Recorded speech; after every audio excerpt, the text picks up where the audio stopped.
1 year closer to 2036.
Overcome the Great Reset imperialists. Guerrilla Sun.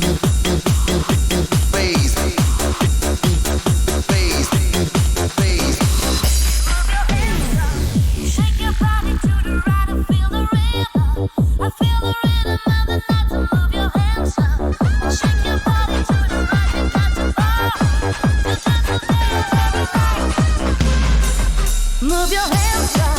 Shake your body to the right and feel the rhythm. I feel the rhythm of the night, so move your hands up. Shake your body to the right, you got the power. The dance all day and every night. Move your hands up.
We are flying high, saying farewell would be a lie. There's no need tonight to spend a sleepless lonely night.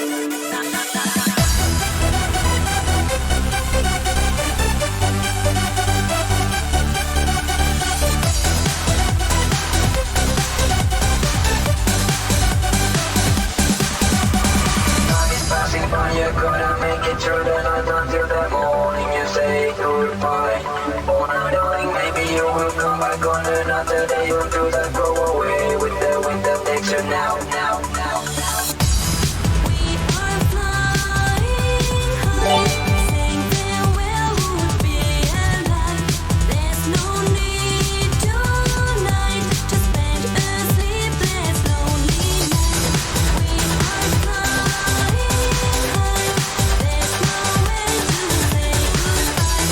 You're denying why I'll be back until you're in.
time goes by so slowly.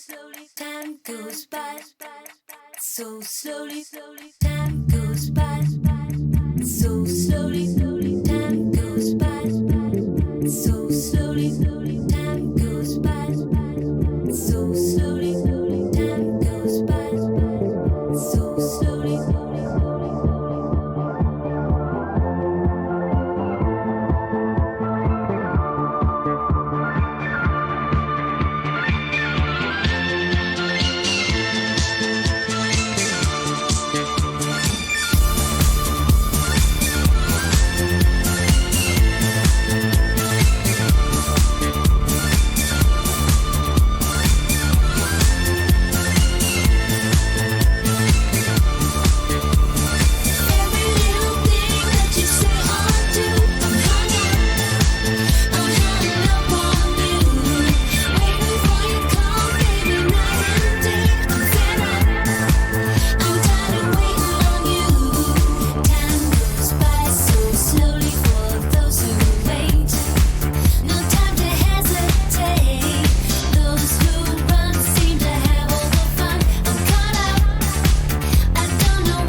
my way. Oh, won't you hide? We'll never be the same.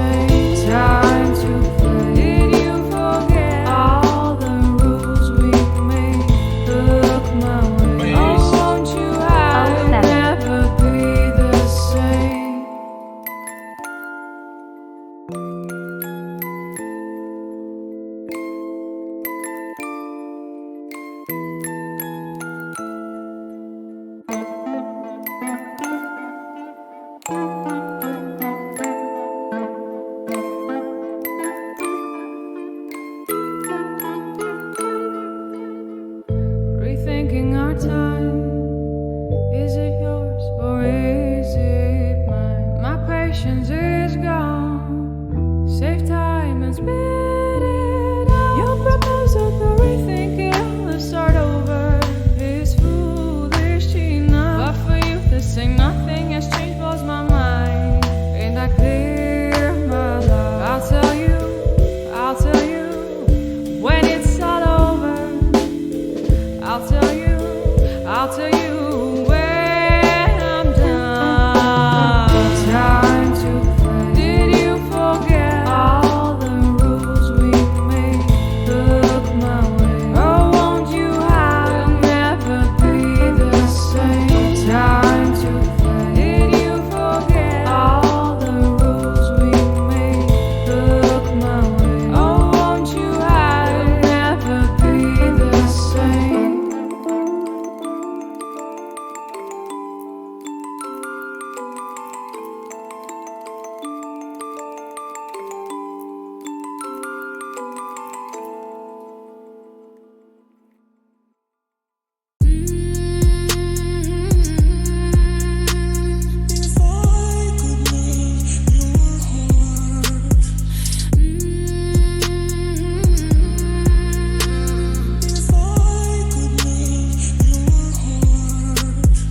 Okay, what's the Eddie?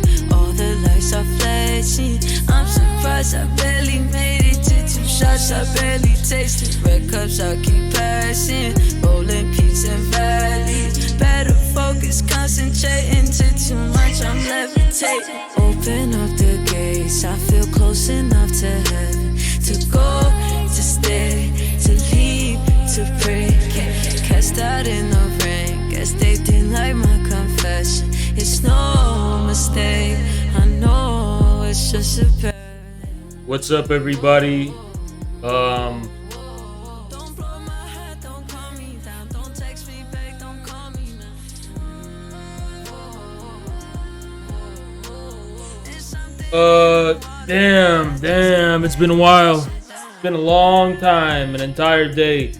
And also today, I was planning on streaming very early, but I was actually, to be honest, I was writing Substack. I was doing stuff with the Substack. I was going back to some earlier writings that were not finished and were not completed. People gotta understand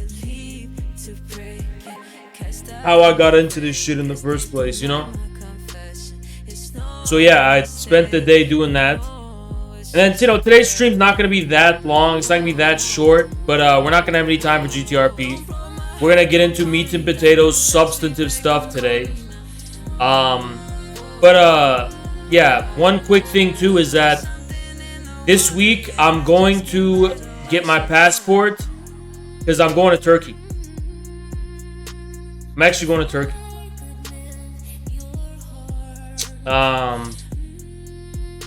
For a hair transplant. I'm not even kidding. I'm gonna get a hair transplant, and the reason why I want to do it is because I don't want to have to worry about the hair anymore, and I don't want to have to care. And sometimes, I don't know, guys. Sometimes I feel like I'm worried. I feel like at least 30% of people are here because of the hair, right? And if I'm bald, I honestly think it might damage my growth. Otherwise, I would not give a fuck. If I can be bald and maintain my growth and maintain my viewers, I don't give a fuck, right? But that's just not how the internet works. And I just don't think I don't think I should be bald. I don't think I should be, right? But otherwise, I wouldn't give a fuck, right? But how long does it last? I only need it to last like 5 years, because what I'm gonna do is I'm gonna trick fame. Like, I'll get famous, through hair and then I lose it later. Too late. You know what I mean? It's too late, you know? At that point, it's not like you can just fall off just because you don't got hair, but climbing to the top might be hard without hair. You know, I don't know. And guys, I'm not even saying that specifically because being bald is an issue. For most people, it's not an issue. I mean, everyone looks worse bald, obviously, but for a man, it's not going to be a problem for you. But for me, it will make me less iconic, right? A lot of the iconic look at this shit I'm doing right now. This is why I want to just get a hair transplant. But as far as the iconic shit, you know, it just makes me look more iconic. If I'm, you know, there's already a slicker, there's already a bunch of bald dudes, and you know, most bald people look the same. You know, most bald people look the same. That's the truth. That's the truth, right? So, no, I think I would look fine bald too, but would I look distinct? I don't know. I don't know. No, I don't think women give a shit about that stuff. It's not really a women thing. They don't really give a fuck about it, you know?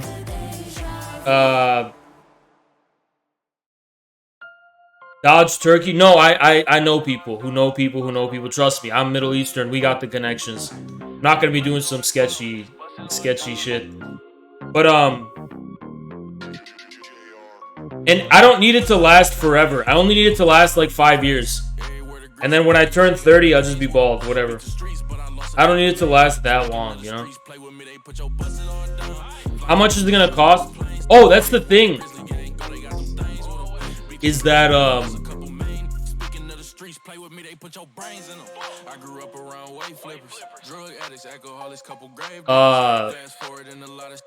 I'm OCD and it's just a problem. Why is it like this? You see how it is? This bothers me. It don't look bad, but I'm OCD and it's just keep it straight, motherfucker. Like, why does it keep doing, you know, this shit?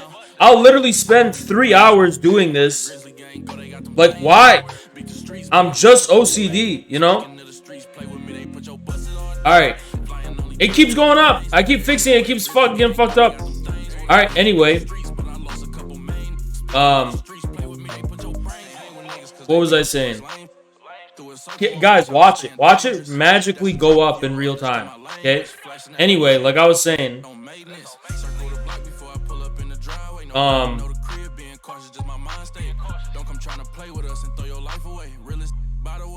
Yeah, I remember I was with Jackson in LA and I was doing the same shit. I was being so OCD, like, before we were going live. He's like, bro, nobody even notices that shit. I'm like, I know, I'm just mentally ill. But,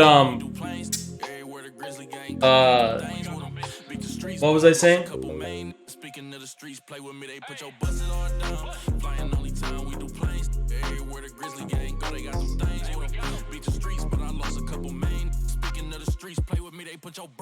Damn, this is fucking.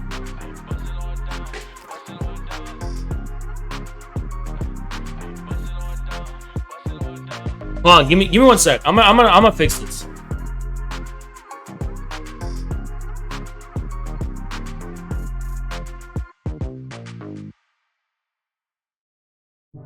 Don't you think that it's boring how people talk?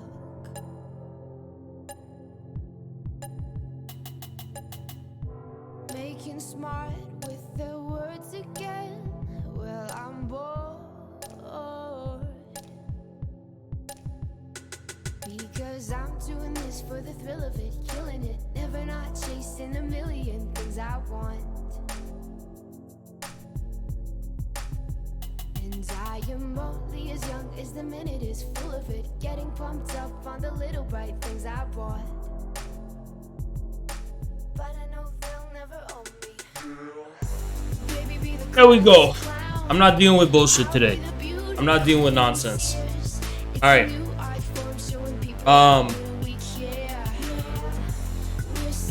What was I saying?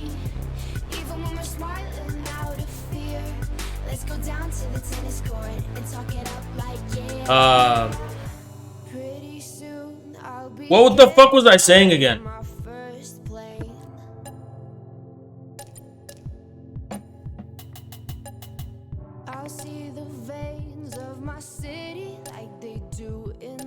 Oh, yeah. How much it costs. Get this, guys. It's literally only like,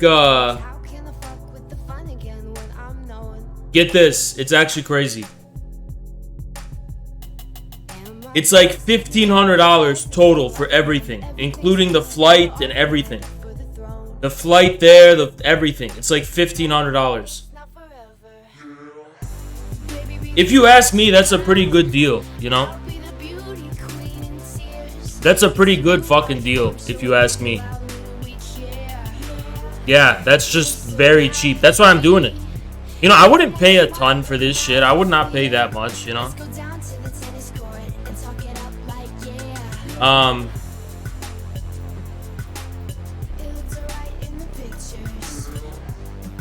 Are you gonna fly home with wraps on your head? No. No, I'm not. I'm gonna stay there for like a week. And you can't fly back right away anyway. I'm gonna go there for like a week.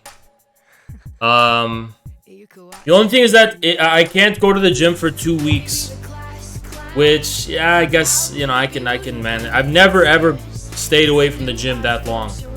I've never taken a 2-week break from the gym. So that's gonna be crazy to have to do.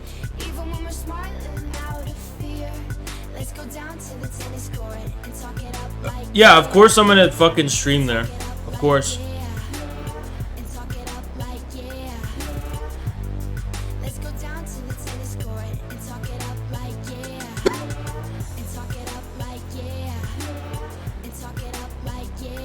Alright, moving on from that topic. Fuck. You know, I made the mistake today of taking a hot shower, which was a really big fucking mistake. That was a really fucking big mistake. Because it's like slowed me down, you know? Yeah, I took a super hot shower. Because I was just thinking about too much. I was thinking about too much,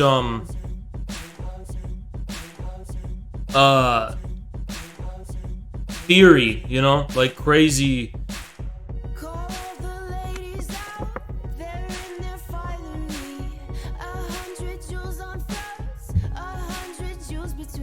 I feel like I've lost... I don't want to talk about it. I've lost sight of a lot of shit, you know? I've lost... you know, I was outside. It was actually sunny. And I was chilling outside and I was like... Holy fuck. I've actually forgotten a lot. And I'm like refreshing my memory. I'm like, you know, I was thinking of basic things like, I don't know. If you guys knew my background, it would make sense. We have to shut this bitch up because she's gonna get me in trouble.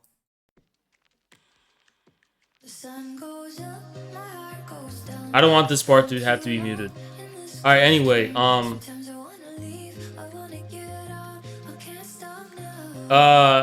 and when I said shut this bitch up, I don't mean her as an individual. I mean the Spotify. I don't mean her. I mean like, you know how they say, to quote, we're getting crunk in this bitch, as in a place. So it's not a person, it's a place, right? Just to be clear. But,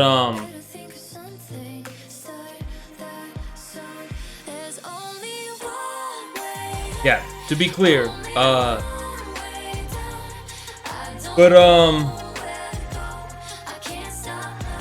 there's something I want to talk about before we get into the news part of our stream.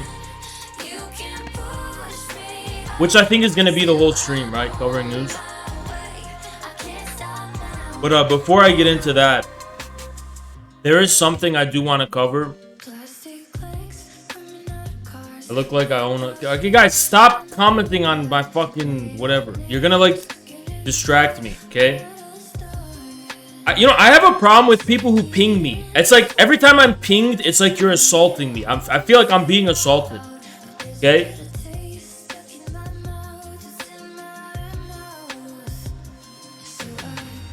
I feel like I'm being assaulted. Alright, just stop. Especially if it's not important. Alright? This is actually going to take a pretty dark turn, and because of that, you know what, I'm going to actually... Let's turn off the music, because this is actually something I want to talk about. It's pretty serious, okay? So, I'm not sure if I could show this. I'm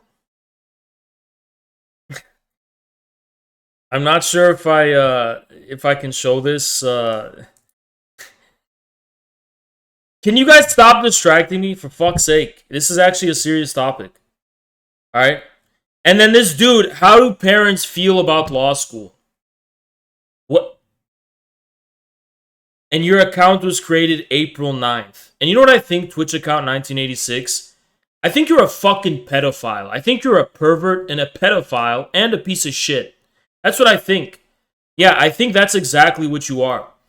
And the reason I think that is because I feel like you are a pervert on the internet who tries to get too close to other people's lives and takes pleasure in trying to, like, get some meat out of that screen, that disgusting cum-stained computer screen of yours. And that makes you a pervert psychologically, and most of those people are pedophiles, right? That's the truth. How do your parents feel about law school? Look, I am a 25-year-old man. I'm a 25-year-old man. My parents helped me through undergrad and supported my education, that they wanted me to get an education undergrad. Law school is my choice. Do you understand? I'm a 25-year-old grown man. What a stupid thing to say. What a literally stupid fucking thing to say. But I get a lot of people this generation still living with their parents. Because housing is just not affordable, right? And actually, I recommend live with your parents until you can actually, I just think it's smarter to live with your parents, right? But I don't do it because, well, it's complicated, but yeah, there's nothing wrong with living with your parents because housing is just not fucking affordable these day and age. But anyway, it's like, you know what these people do? They make it seem like I'm like a teenager, and I'm like, do your parents know about the... What? I'm literally a 25-year-old man. Like, what? What are you talking about? They're making it seem like I'm a fucking teenager who's smoking cigarettes while 16 years old behind the bleachers. Do your parents know about your...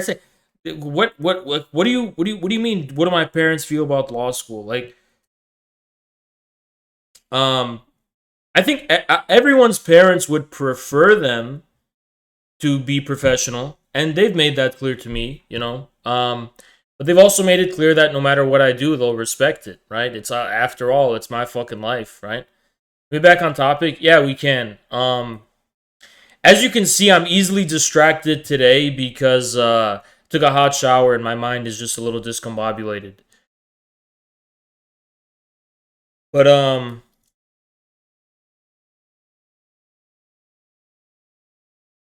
yeah. There is something a little serious I do want to talk about, and it has to do with some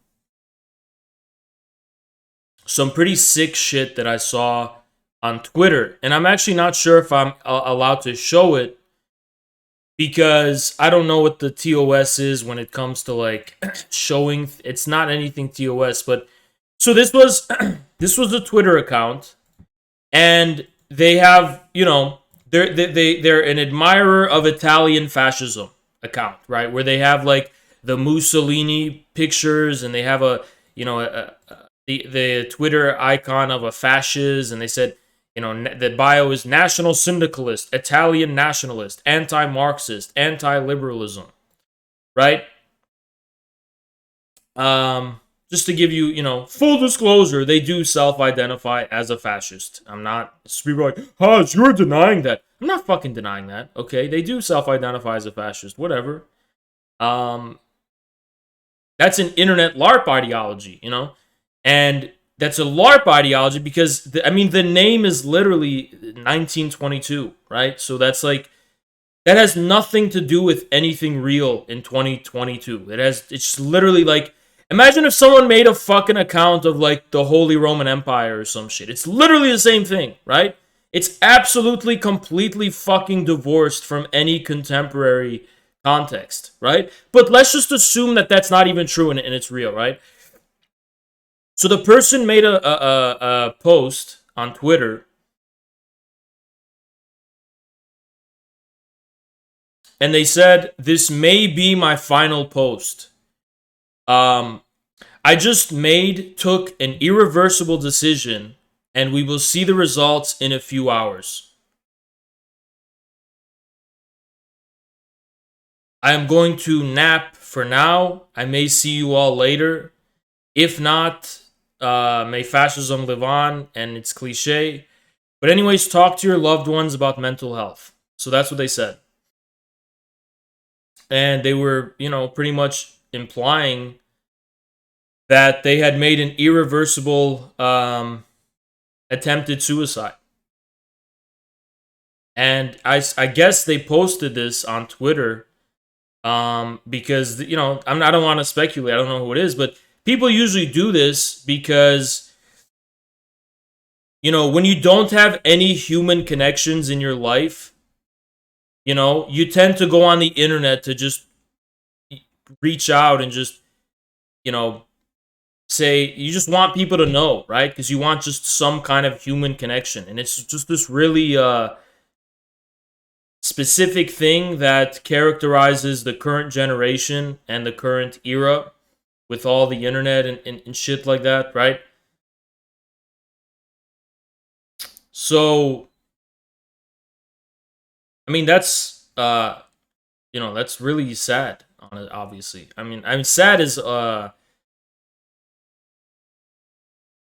big understatement. This is like a kid, basically. I was told they're a teenager. Someone else said that they were 20, which doesn't really make a difference to me. But it's really dark, So I think that's how most human beings would respond. I'd assume that's how my community would respond, is that you would see something like this and you'd think to yourself, that's really dark. That's really fucking dark and really, really fucked up. Well, this is what I wanted to talk about, is that the replies, there's 324 replies, and there's 873 quote tweets. And almost all of them, literally almost all of them, are making fun of the person and celebrating the death. And they're posting memes.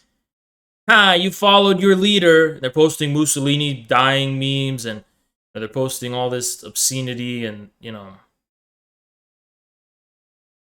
they're just, claims to be pro-life. They're saying a lot of nasty shit, they're making, they're, LMAO, haha, yes. They're all making a joke of it. They're all laughing about it. They're all having a good time. And you stop for a second, and this, honestly, yesterday, I was actually talking to Samira about this because it was so shocking to me, and I was like, is anyone else? Because yesterday I came home, right, from my parents, and I was like, this was really a big moment for me because I had never seen anything like this on Twitter before. I never thought Twitter was that serious at this level. Like, I knew there was an info war and it's an ideological war, but this guy's actually probably died. Probably this was probably a kid who actually died. And seeing everybody make a joke of it, and seeing everybody pile and swarm on this person who literally, I mean probably died, right? It's like, wow, it really is that personal for these leftists. It really is that personal. You know, like when they were swarming on me and the people I know and stuff, especially, you know, I have my own experience, it put it into new perspective. And now I think to myself and I'm like, wow, these people actually like are, when they do this, they're actually like, it's at the level of like biological extermination. Like they actually do wish death on me. Like they actually want me dead. And I'm just here a little baffled. I always try to put myself in the shoes of whatever. Just, you know, I'm like a hunter. A hunter puts themselves in the mind state of their prey. That's how I am, right? That's what I do to my enemies. I put myself in their mind state and I'm like, you know, what would I be if I was, you know, Bosch or Destiny, or it's like, what would be my motivation? How would I, I always do that kind of thing, you know? It's kind of like what the FBI does when they're tracking criminals down and shit. That's just something I do, right? And I was really trying so fucking hard to understand the mental state you have to be in to respond the way the leftists were. I mean, let's say I hated this guy and he was my worst enemy. I think the worst thing I would do is just ignore it. And I wouldn't even take pleasure in it. I would just say, you know, this is a cold, brutal world. And I would just move on, you know, coldly and whatever. I would move on. That's the most cold-hearted I can be, right? Is it just ignore it and pay no respect? But I could never, ever cross the line of disrespecting the dead. I can't fucking do that. I can't bring myself to a mental state where another human being has brought themselves to the point of ending their own life. You can imagine what a dark mental state they have to be in, right? I can't really imagine myself where a person kills themselves, takes their own life, and I somehow make a joke of that or mock that or laugh at that. I mean, it's demonic. I don't know what else to call it except demonic. And I'm actually trying to understand how someone could fucking do that, right? And I've been thinking about it. I want to share some thoughts with you that I've yielded from this because, you know, I've never seen this before. I mean, this is like the only thing this reminds me of is when those two teenagers were lynched by the Chaz leftist mobs, and Twitter leftists were actually celebrating and saying, "Oh, fuck around and find out." And those were teenagers who were gunned down by Chaz.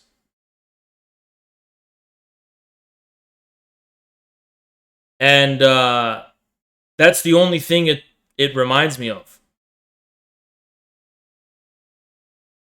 So this is something I think we should talk about for a little bit before we get into the news, because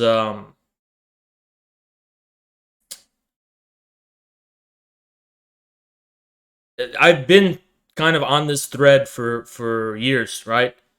And so the first thing is that a lot of people will look at people saying shit like, yo, this is like a little fucked up, right? And they're like, oh, you're a lib, you're weak, you're soft, you're a lib, right? And then I'd be like, huh, right? And and where that comes from is it comes from these kind of liberal, hypocritical responses to events like the Red Terror in the USSR, right? or revolutionary violence that occurs throughout history, like during the French Revolution or during the Mao's whatever, right? And you know, liberals will they'll have this kind of hypocritical moralism and sentimentalism, right? Sentimentality, and you know, revolutionaries rightfully kind of decry that as hypocritical and false, and you know, a bunch of bullshit. But I mean, but did you guys know that that revolutionary violence was always a matter of self-defense? In France, during the French Revolutionary Terror, I mean, yes, France was infiltrated by the foreign powers that were and foreign kings and aristocrats who were conspiring to bring the revolution down. I mean, France was in the middle of a war where it was surrounded by every fucking country under the blue sky who thought France was ripe for the taking because they had that revolution. So there was this atmosphere of paranoia where, yeah, it wasn't a delusion. There were really traitors in the midst.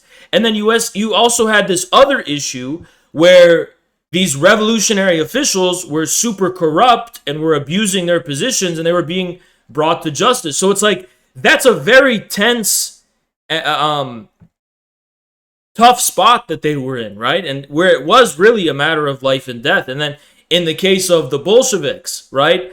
I mean, it's the same exact situation. All the Allied powers and the Axis power from World War I, they weren't called the Axis, they were called something else, but the Central Powers, whatever, they all invaded Russia.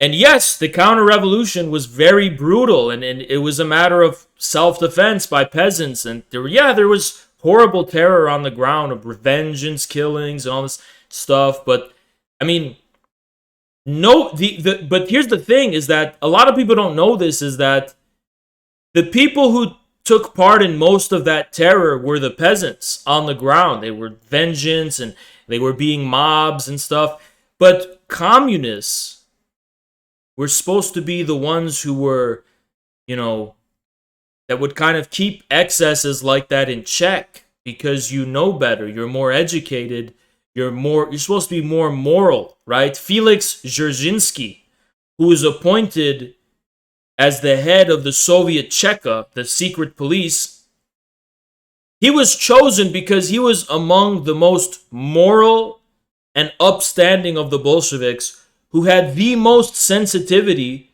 toward the sanctity of human life. And he lived the rest of his days haunted, because of the necessary evils, right, that the revolution demanded. He didn't take any pleasure in the executions or whatever that had happened. You know, everyone saw those as a necessary evil, and it did haunt them for the rest of their lives, you know, to the core of their being. It wasn't something they jeered and celebrated and kind of took pleasure in. But forget that. I mean, even if they did, that was a context of a situation of life or death. It was a real, you know, civil war, right? That was a civil war,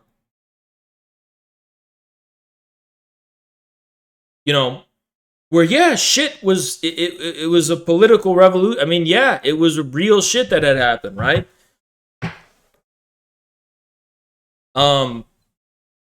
And then when all that settles, you know, you got to have an understanding of what does it mean to be a basic human being, and how are you supposed to treat other people? How are you supposed to treat other human beings?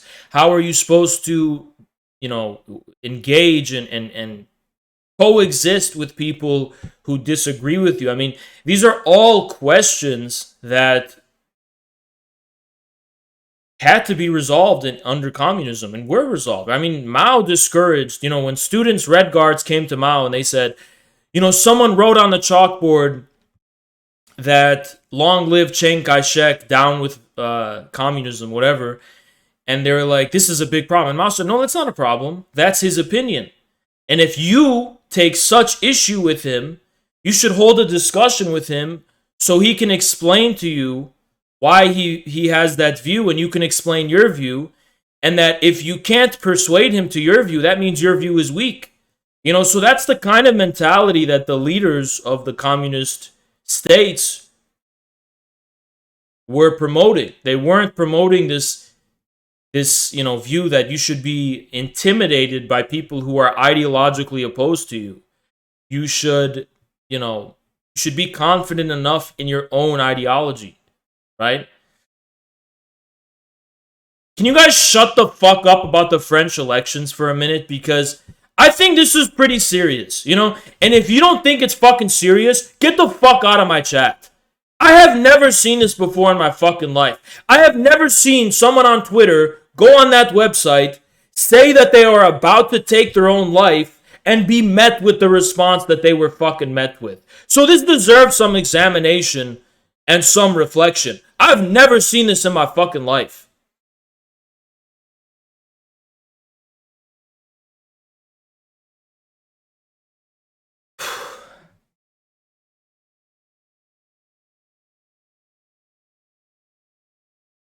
Damn.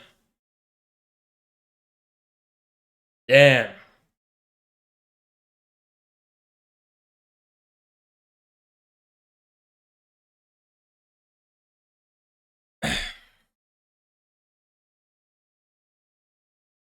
So anyway, I thought about it for a long time. And then I realized what was going on Twitter. It's not that these people actually are prepared for death.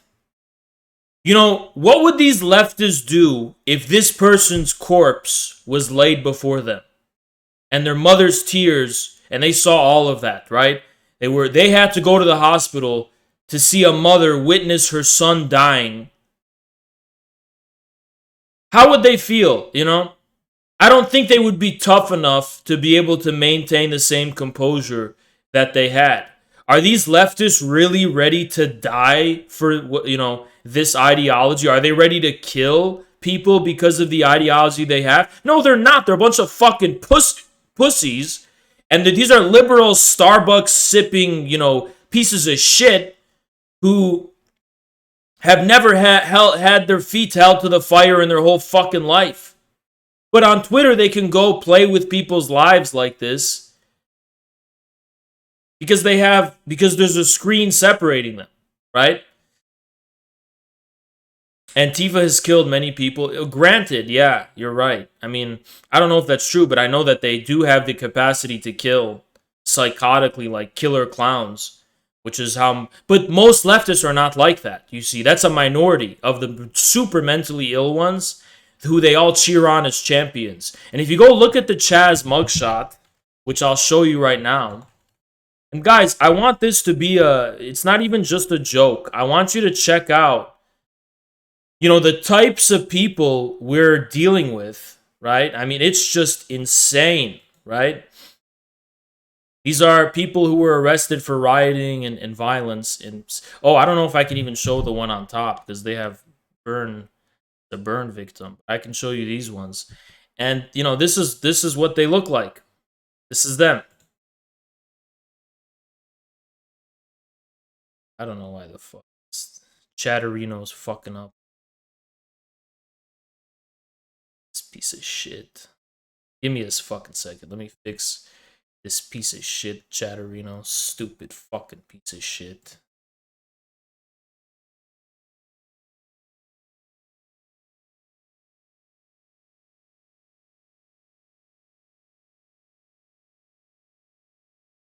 There we go. All right. So,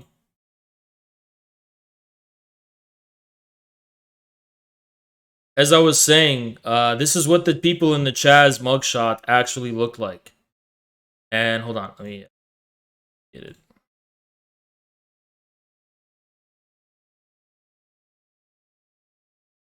So yeah, this is them.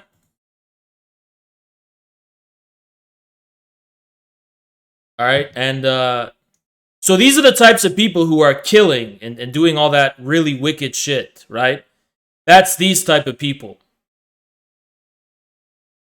And most leftists are not at this level of Lovecraftian derangement, but these are like the heroes that they're cheering on on Twitter and on social media and stuff that they're like, yeah, get them.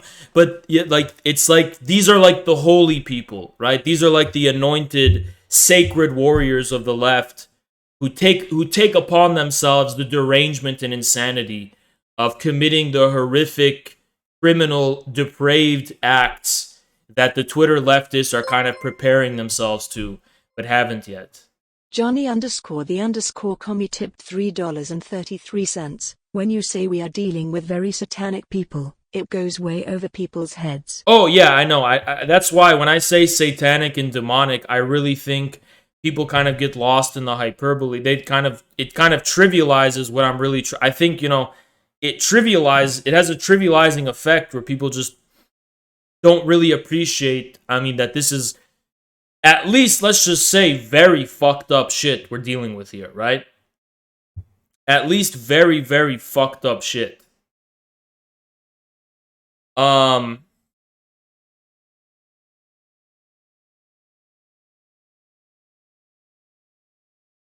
But what I realized is that these people are more interested in the idea, the ideological idea of a fascist committing suicide, which is why they're getting so excited and they're celebrating it, right? It's just the idea of a fascist committing suicide. And then when the liberals come, and the sock dems, who admittedly have been the ones kind of calling it out, and they were kind of being like, hey guys, it's pretty fucked up, like this is actually a kid committing suicide.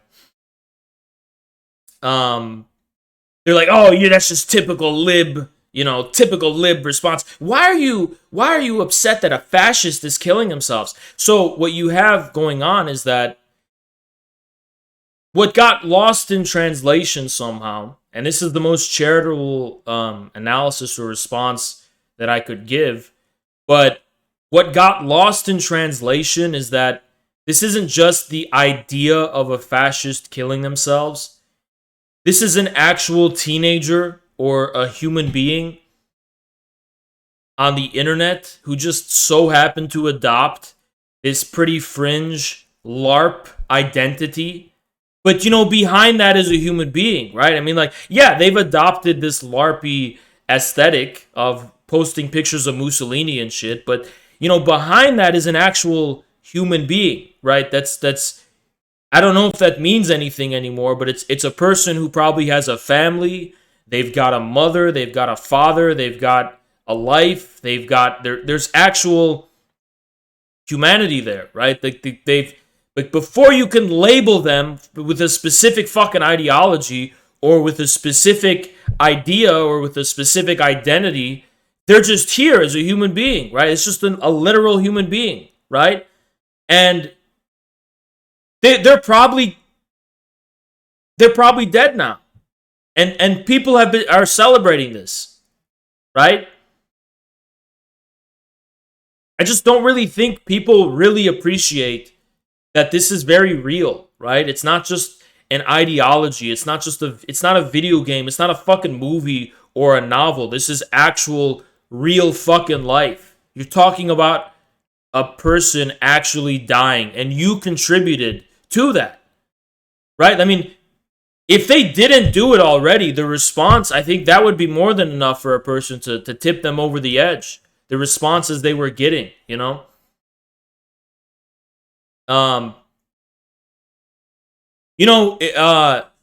guy Swamp Communist who I've always been beefing with? Swamp Communist was also joining in on it and laughing and having fun. So it's like a lot of familiar faces were in these replies that were celebrating this. And actually, what you had going on was that the so-called Marxist-Leninists, the so-called tankies, were actually the ones celebrating it, and the more liberal types were kind of the ones who were like, hey, this is pretty fucked up. And it goes to show that being a tanky, all that means is that you're an Azov liberal. You're a liberal who crossed the line and said, oh, it's not enough to be a liberal. We actually have to be Nazis, and we have to be, W Patriot tipped $4.20. I have dealt with these issues, so this stuff does affect me and have had series of hospital visits in the past. Although I don't let politics drive my life, your stream and community has certainly helped keep me going and revitalized my sense of purpose. I appreciate it, man. Thank you, and that's good to hear. I'm glad to hear it. Thank you. But you know, Western Marxist Leninists, they're Azovites. You know, these are people who they're liberals who've gone crazy. They're even worse than liberals, right? Because liberals at least still pretend to be sane and normal. These people say, no, we're not. We're going to be killer clowns now. And you realize that when they're adopting all of these hammers and sickles and, you know, they're actually saying, oh, yeah, all of the smears you've lied about the communist states and stuff, they're all true. The Black Book of Communism is true, but it's cool, and I'm supporting it, right? And it's pretty dark when you realize, okay, it's one thing to meme, but in this case, this is somebody who actually took their life, and this is the response they fucking got. I mean, I have never seen anything like that on the internet. On Twitter. I've never seen that on Twitter. This is some shit I would expect to see on the dark web or something, but, you know, like on Twitter, I've never seen anything like this in my fucking life. I've never seen that.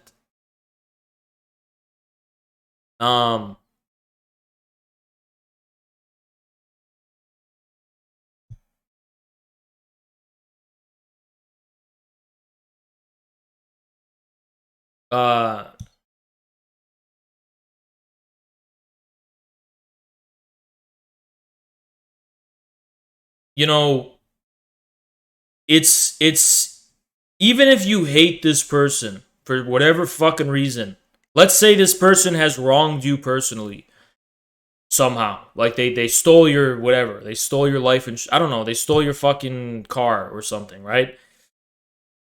Or they stole your grandma's car. I mean, it's over. If they took their life, why would you kick someone who's already down? That's just what I don't get. You know, because that's not how the Soviets dealt with the Nazis when they defeated the Nazis. And the Nazis killed, 27 million of the Soviet peoples? Well, what the Soviets did was that, you know, when they defeated the menace of Infra 8 SUNGORILL. Hitlerism, thank you, Marndog, appreciate it. When they defeated that menace of Nazism and Hitlerism, you know, those same Germans who enabled that and were responsible, the Soviets, you know, they allowed them to see and then that's it. I mean, there wasn't vengeance or retribution against the Germans whatsoever. Just a horrible, horrible, fucked up tragedy, right? But what really kills me, right? What really fucking kills me, and this is really what this is about, okay? What really fucking kills me is the fact there's no war going on. There's no civil war going on. There's no revolution going on. There's no, you know, there's none of that is happening, especially not in the West. So what justifies this level of violence? That's really what I want to fucking know. Did this kid, was he like a soldier who massacred 30 people?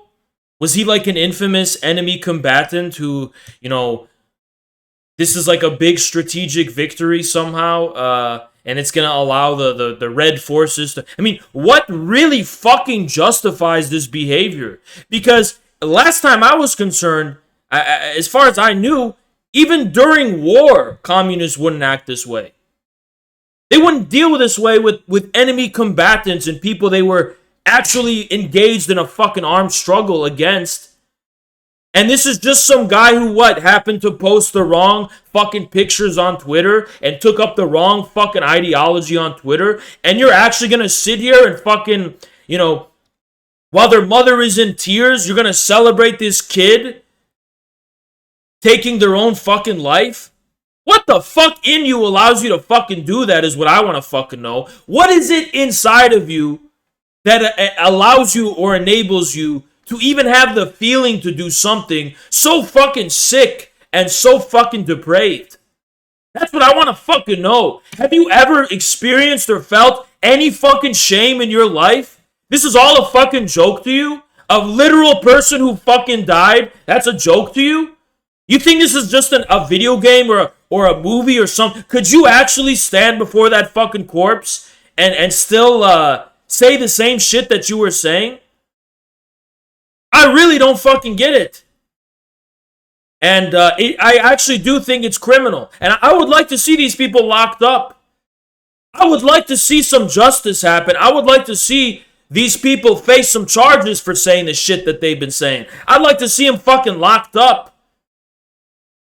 You know, this is just, we can't live in a human society with these fucking people. We just can't. We can't live in a civilized human society while these people are with us. I'm sorry. I don't know what happened, right?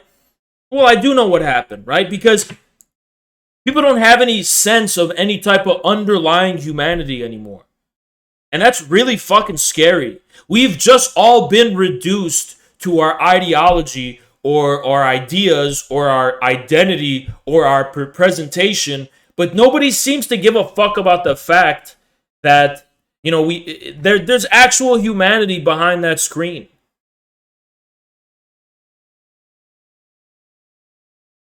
I don't fucking get it.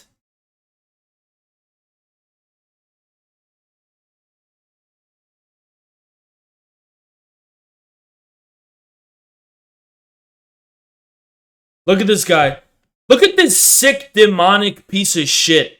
You know, you're fucking going to hell, you piece of shit. You sound like a leftist arresting people for free speech. Oh yeah, it's your free speech to jeer on someone who fucking is trying to kill themselves. It's your free fucking speech to abuse children on the fucking internet and be a fucking pedophile scum. Fuck you, you piece of shit. You're going to fucking hell. You're going to fucking hell, you piece of shit. You nihilist fucking demon.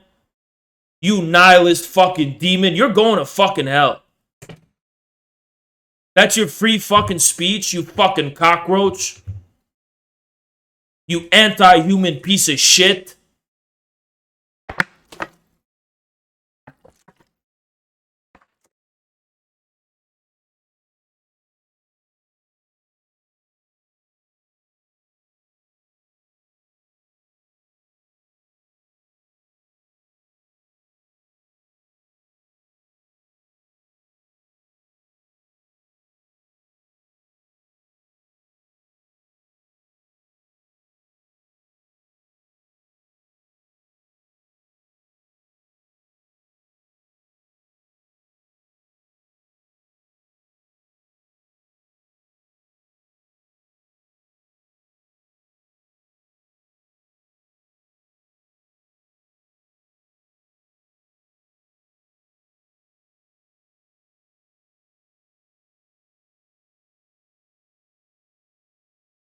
What really kills me is that when I say this shit,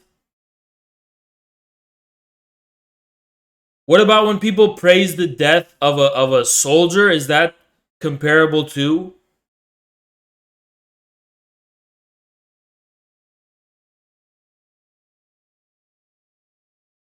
It's just the most stupid fucking question I've ever heard in my life. Just the most stupid fucking question I ever heard in my life.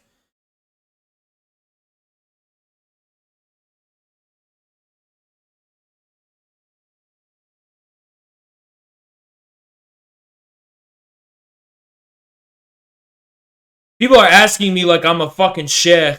They're asking me, oh, Haz, is it okay? Can I celebrate this death? Can I celebrate that death? No, motherfucker! You're not fighting a fucking war. You're not engaged in any kind of fucking war. So shut your fucking dumbass mouth up.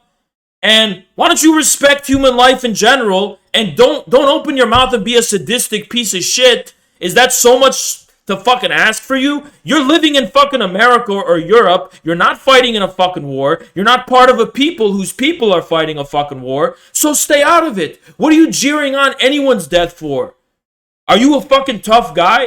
You're gonna jeer on people's death? I mean, if someone died, they're dead. You don't have to cry over every death. I'm not saying that. I'm just saying, where does this sadistic need to celebrate really dark things come from.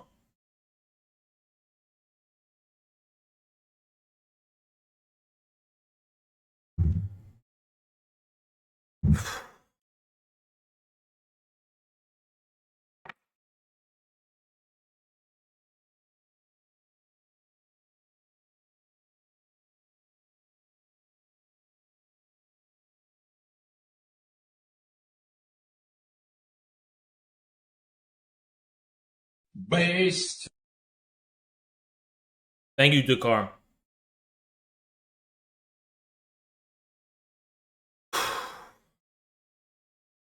You know what the fucking tragedy is, guys? I'll tell you the truth. Here's the truth. What do I mean by human? Right? Because it's not ringing. I guess maybe, I don't know what it is. It's not ringing when I say human being. And that's not enough for you, right? So what do I mean by that? I mean, what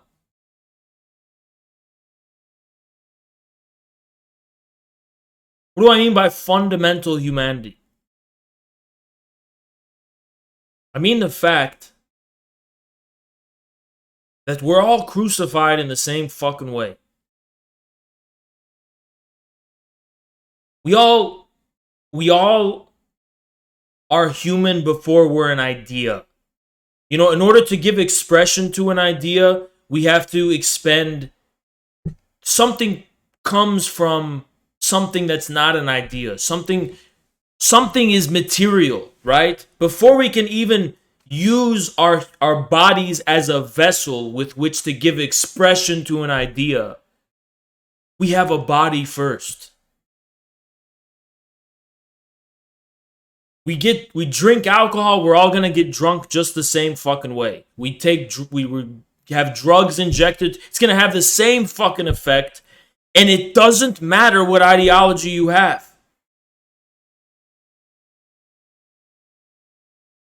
It doesn't matter.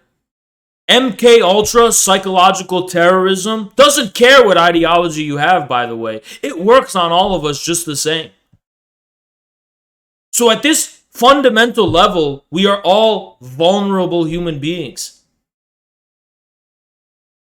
We are not reducible to an ideology. We are not reducible to an idea.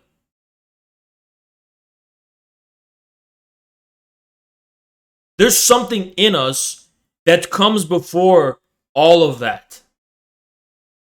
And it's very fucking scary that this has to be explained in a so-called civilized country. Because I come from a country that is supposedly barbaric. Or my parents come from a country, I should say. I come from this country, but my parents come from a country that's supposedly barbaric. But from that culture, this seems pretty fucking clear that there's just lines you don't cross. It's not an idea. It's not everything's a fucking ideology. But how does it come to pass? I mean, yeah, if you say things that'll cause dishonor, you might find yourself killed in, somewhere in the world. Because I get it, words matter. But you will never find people actually celebrating the death. You will never find this degen shit where they're like making a mockery of it and they're joking. That is actually fucking demonic. Even the mob doesn't do that shit. When the mob's got a fucking problem with you and, you're gonna sleep with the fishes or whatever, they take care of business and that's it. You think they sit there and jeer and play with the corpse? No. That's what disturbs me the most about this. Let's say this guy went to let's say he went to like Ethiopia and he was running his mouth insulting people and he ended up getting himself killed. I would say that's still tragic, but you have to respect people. I would say that just shows how much respect is important. But would I ever jeer and laugh and play with the corpse? No, because I'm mortal too. I'm going to die one day. You're going to die one day. I have a mother. He has a mother. I would say this is a lesson we have to learn from, that you go to another country, you got to be respectful, right? But when someone commits suicide in a Western country and you got all these people, oh man, it's just fucking, I'm really trying hard to understand. I'm looking at these tweet replies. All these people making a joke of it with the Zoomer memes and shit. It's like,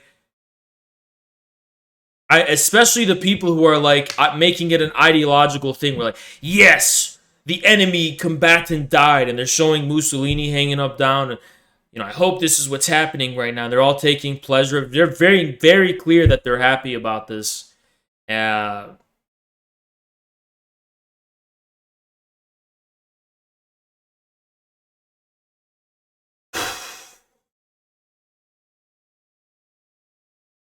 the takeaway from this for me is that this is the takeaway we gotta, take away, because we're not changing these leftists anytime soon. I just want you guys to know they actually want us to die. They wish death on us. It's like that. It's at the level of life and death. If these people had the chance, they would kill you and your family and do God knows what else, and they would be laughing about it and posting it on Twitter. And I want you to know that. Brings me no pleasure to tell you that, but this is an actual fact. It's not a meme. It's not just some internet joke. These people actually want you dead. They actually want you dead. Just because, by the way, you have ideological disagreements with them. What about Palestine? Such a fucking idiot. You're literally a fucking dumbass. Literally a fucking dumbass. Probably a fucking pedo too, you stupid fuck.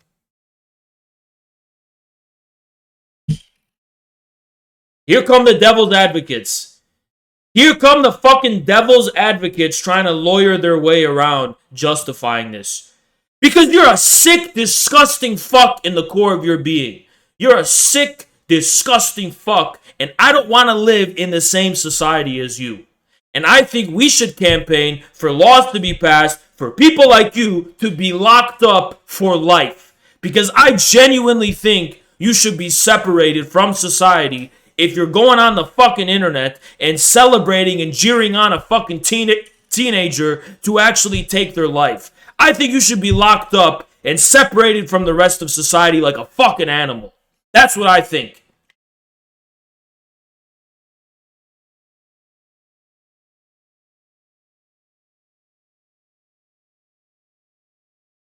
But to answer your question, you dumb fuck, that's a war.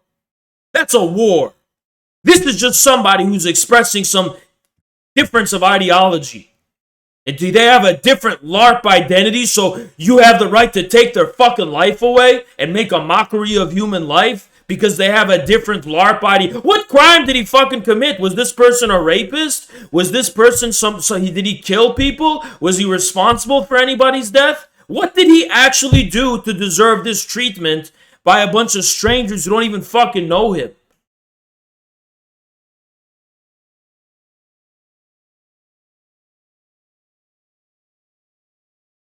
And you want to know the truth is that, from my experience, victims of abuse seldom celebrate when their abusers die or when harm comes to them.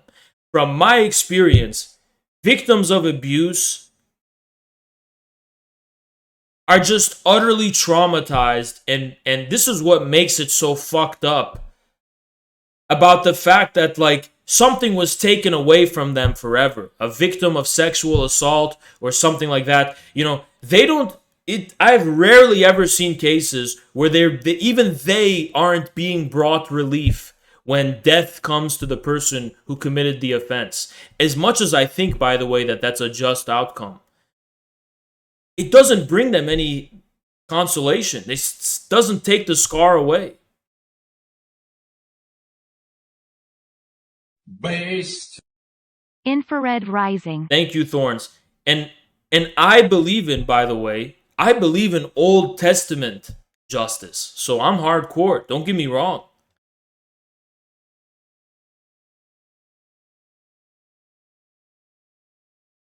But to sit there and jeer and enjoy and celebrate it and laugh about it,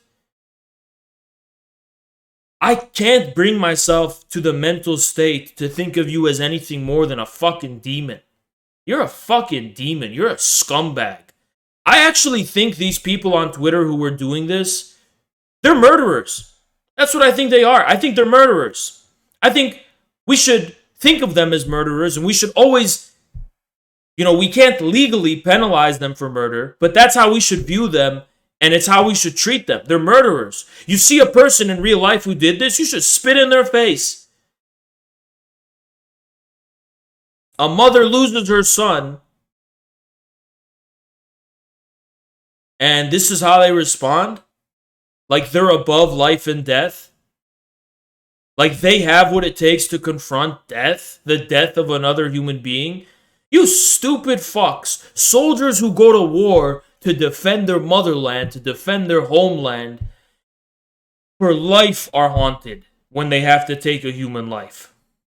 Even when it's a just war, it haunts them for life. It changes them for life. But you're on fucking Twitter, and you're so fucking brave and tough that life means this little to you.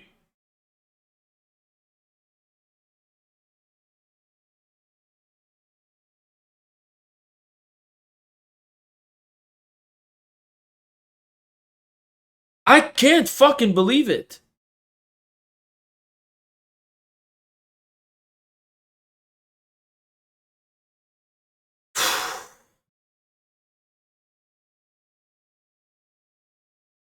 Absolutely sickening. Absolutely fucking sickening. You get censored on Twitter for reporting about what's going on in Ukraine, like Scott Ritter, whose account was just suspended. But each and every one of these people who egged on this kid to suicide and celebrated when he finally said he took his own life, nothing. They will not get censored. Keep in mind, I think they should go to prison for life or worse, to be honest with you. Legally speaking, the maximum penalty, according to the law, should be dispensed to these people in the quote tweets. The maximum penalty, according to the law. Whatever the law is. And I think the maximum penalty should be way harsher than what it is now. Let's just say that.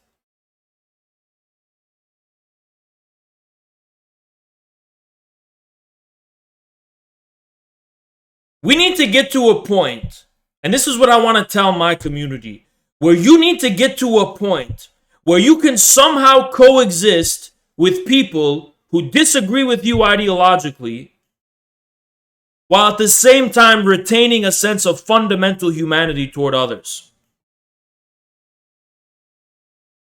You need to be able to disagree with someone ideologically while still retaining a more fundamental sense of humanity that is not reducible to that ideology.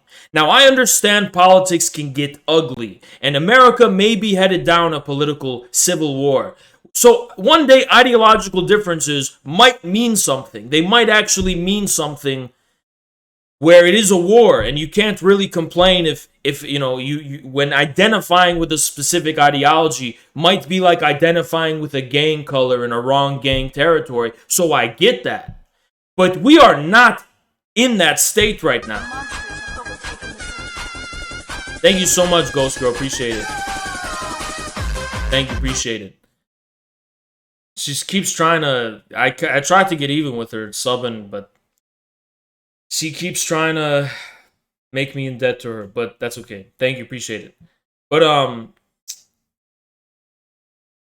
what I was trying to say is that You may get to that point one day, right? But we're not there.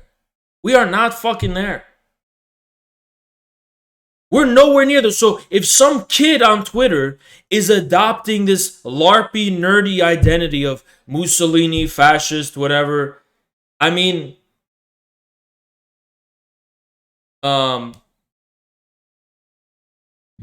whatever they're doing, you have to somehow be able to say, yeah, it's cringy or weird, but it's not a matter of life and death. That's just some fucking, that's just some internet shit, That's just some online identity. It's just a LARP, It's completely fucking... What does it mean practically? Does anyone ever ask, what does it mean practically?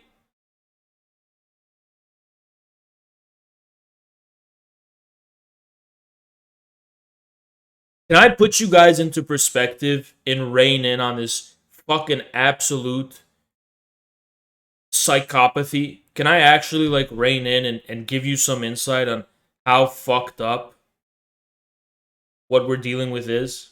So let me put this in some let me just roll it back a little bit and put this into some perspective. Okay? First of all, we're not in a revolutionary moment. There's no revolution that's about to happen. We're also not in a civil war. We're not in any kind of war. We still have the Republicans and the Democrats, and Joe Biden is our president. That's what's going on. Okay? I just want to put this in perspective to you. Okay, it gets better. It gets better. There's no fascist movement in America. There's none. There's no fascist movement in America. And if you want to, especially not one that's based on Mussolini LARP, there's none. Okay? Let me go further. We don't even have a third party. There's not even a third party. There's no third party anti-establishment party at all. Or movement, by the way. There's no third party movement. There's no anti-establishment coherent movement at all. Okay? Still the Republicans and Democrats. I want to keep giving you perspective to bring you back to fucking earth, because some people have lost their fucking minds and have taken their little LARP way too far, to the point where people are dying and people are getting fucking killed, and people don't seem to appreciate the seriousness of that. So let me continue. We don't even have a communist party. We don't even have our communist party. We don't even have a communist movement. There's no communist movement in America. None. It gets worse. There's no workers' movement. You had the Amazon labor union thing, which I think is very promising. I want to talk about it more as well. But that's pretty much it. That's the only major victory for labor in a generation. No, not Starbucks. There's a big difference between Starbucks and Amazon. I'll tell you why later, but not now.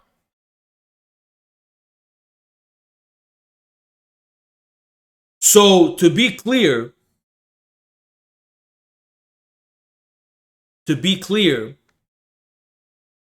you note all those things I told you, right? So when we're in that situation, what justifies this ultra-revolutionary fervor and LARP where it's a point of life and death on the fucking internet?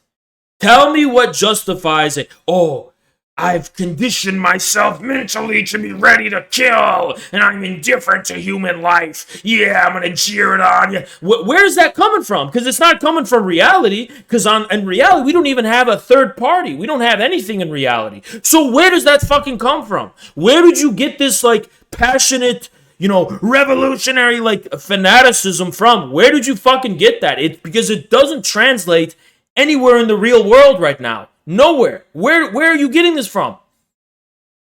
When Bolsheviks had that revolutionary enthusiasm, it's because they actually did have a revolution.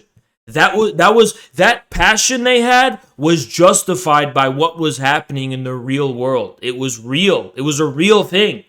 Okay? It was a real thing happening. And it wasn't happening because people said it should happen ideologically. Nobody chose the terms and conditions under which that revolution would happen. Marxists didn't even think it could happen in a country like Russia. So that passion of the moment, that was because of the real of history. History culminated in this moment, and shit got real. And that justified it, right? Where do leftists, the thing that happened is that they read the Black Book of Communism, and then they read about revolutionary violence that happened in history. So it's almost like they become psychopaths, and they're like, revolutionary violence in history means that I need to put, okay, how do I LARP this? They're LARPing it in America in 2021. They're like, okay, I'm going to LARP it in America. I need to, okay, anyone who calls themselves a fascist, they should die. And then anyone who disagrees with me ideologically, yeah, I'm going to put myself in the mental state of killing them. And when I mend that wound, and when I get myself in that mental state, I will be able to be at peace with what I'm reading in the Black Book of Communism. Yes, I can finally accept what Mao and Stalin did because I'm willing to do it now too. But you're not doing that now too because it's a completely different context. A completely different fucking context. Completely different. Your LARP is becoming deadly. Your LARP is becoming deadly. People are fucking dying now, and it's becoming literally deadly. And why am I making such a big deal over a human life, is what you're fucking asking?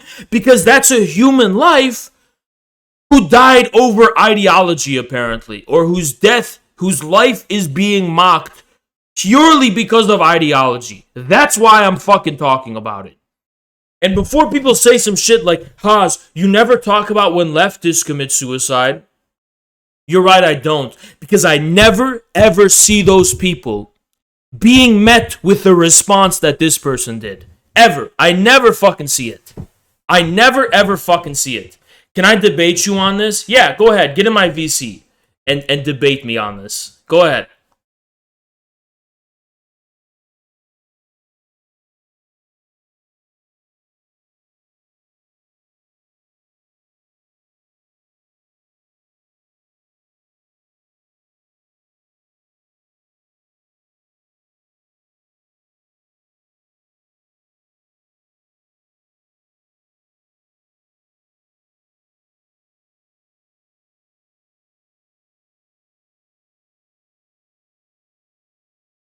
Destiny posted about me. Okay.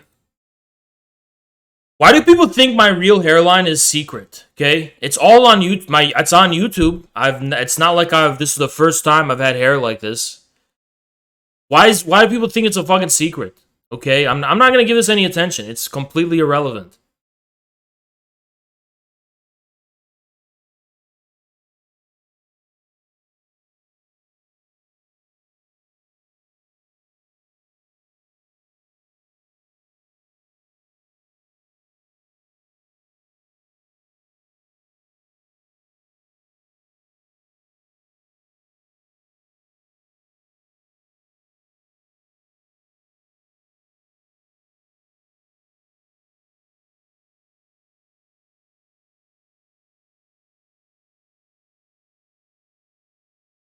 Um, yeah. Let me continue.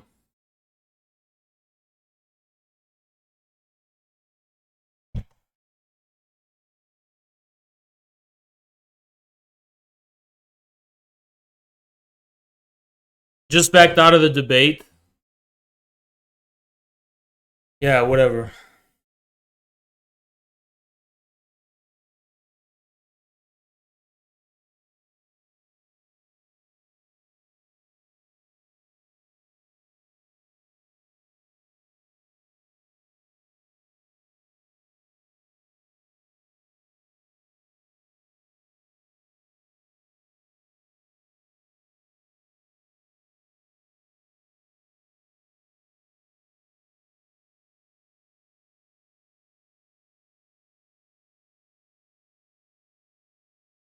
Yeah, I mean, back to what I was talking about.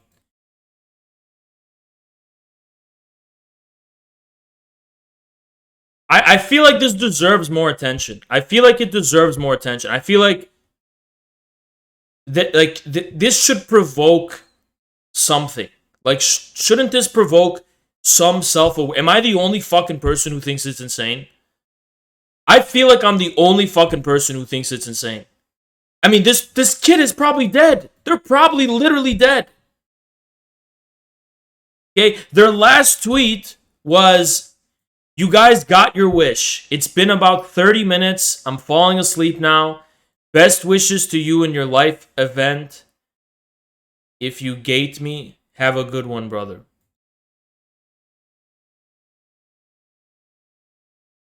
And everybody's laughing and celebrating it.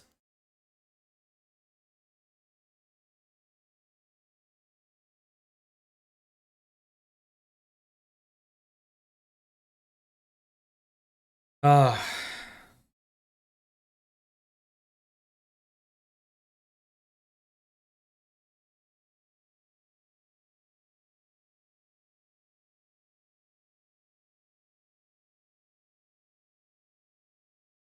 That's really fucking sick. That's honestly really fucking sick.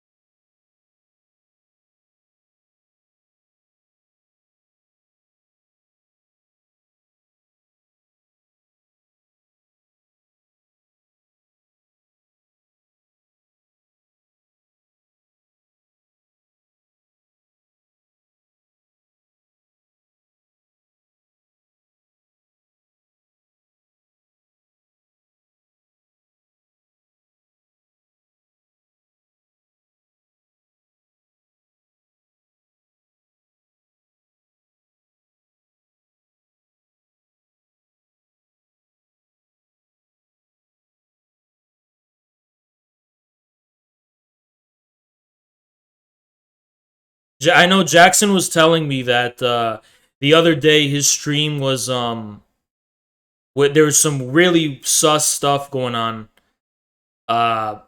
Like it was being taken down a few times, and wow, yeah, he told me. He actually just called me before the stream.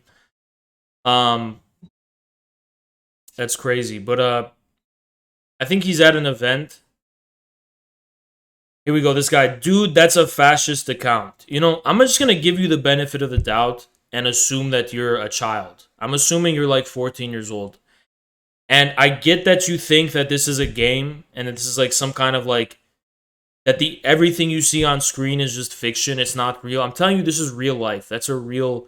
It's not. That's not an account, dude. That's a real human being who's behind that account. It's actually a real human being. It's not an account. No, it's not a fascist account. It's an actual fucking human being who is trying to, in the best way that they can, reach out to the whole fucking world and ask for some recognition as a human being. Which I think should be afforded to everyone by default. It doesn't take so much to just be a little human. And sometimes that can take the form of just ignoring it. You know, if you maybe you can just ignore it. Because this guy probably has friends, and I'm sure his friends would help him out. He did have friends. You know, his Twitter friends were there to help him out. So why do you have to join in and mock someone dying is what I don't fucking understand. And it was literally just a kid. It was literally just a kid. I'm okay with absolutely sick. But their account was created April 4th, so what do you expect, right? What do you fucking expect? What do you fucking expect? You know, every time there's a revolution or there's a war, you always got the sick, degenerate fucks who use that as an excuse to suspend any humanity at all and turn into wild animals. You're not fighting in Ukraine, you stupid fuck. You're not fighting in Ukraine. You're not. You're not fighting there. You're not. That urgency of life and death does not apply to you because you're not fighting there. So you have nothing to do with it.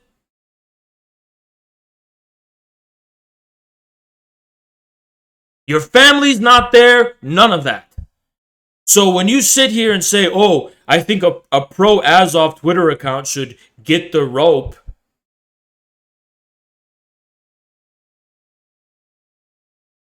you know, I don't think you know what it means to be a communist. You know, being a communist is supposed to mean that you recognize we live in the same country. You know that's what it's called, the Communist Party of the United States of America, which means you have to have the maturity to be able to coexist with people you disagree with. And you are especially burdened with that responsibility when those disagreements are immaterial, literally immaterial. Well, in a hypothetical scenario, if that person got power, they would do it. But there's nothing close to that being real. Can I tell you the truth? That guy who had a Mussolini LARP,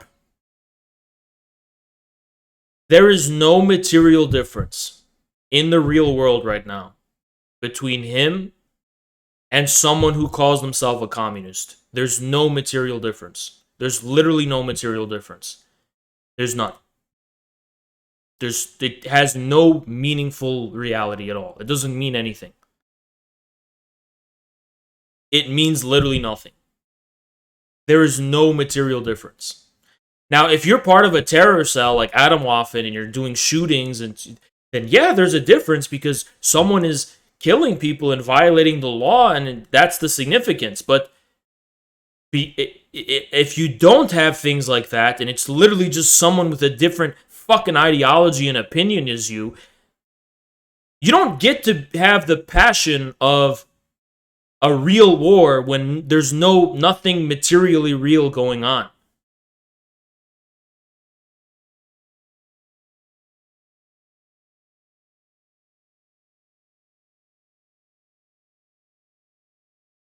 Yeah, I mean, materially speaking, you're probably from the same class. You're probably faced with the same problems your generation is faced with. If you're a Zoomer calling themselves a communist, and this is the Zoomer calling himself a fascist, guess what? Both of you are pretty much in the same boat as far as your humanity is concerned at a material level. Sure, you dress yourselves up in different colors, but when it comes to what's going on in reality, in the real world, I mean, there's probably not a lot that separates you. Probably not a lot. You disagree about history, and you disagree about historical. Now, I am a communist. I think history has meaning.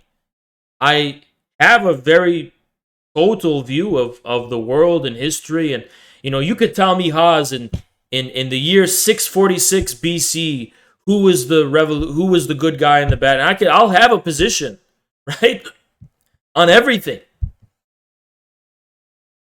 But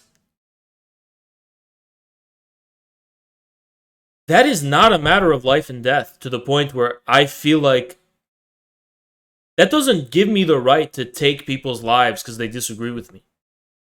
That doesn't give me the fucking right to do that.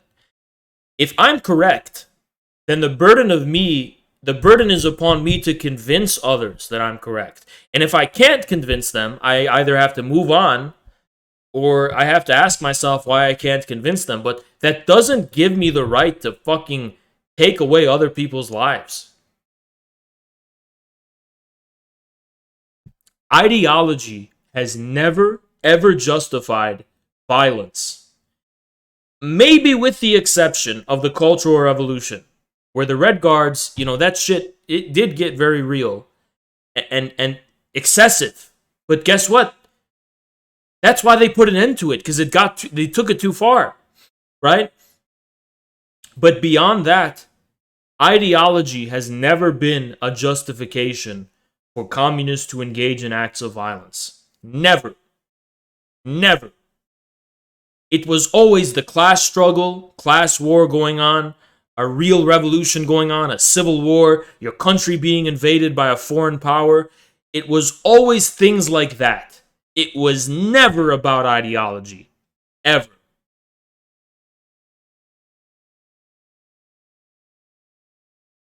It was never a justification. Ever. Well, this person believes this. Oh, this person believes, well, this person believes in UFOs. What, are you gonna fucking cry about it? Grow the fuck up. People harbor all sorts of fucking beliefs. You don't get to talk about life and death until that becomes material.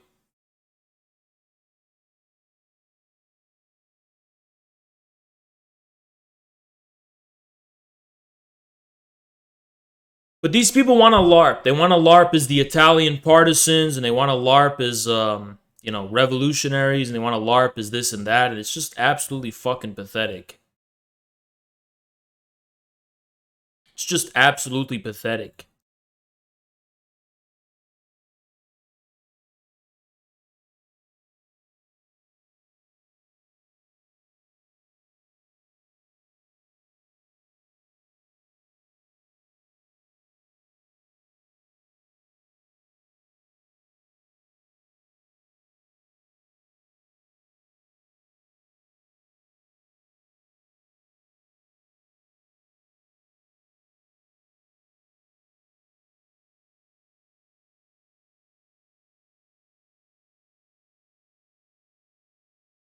Let me tell you, these sick fucks, here's the truth. These sick fucks are the majority of the internet.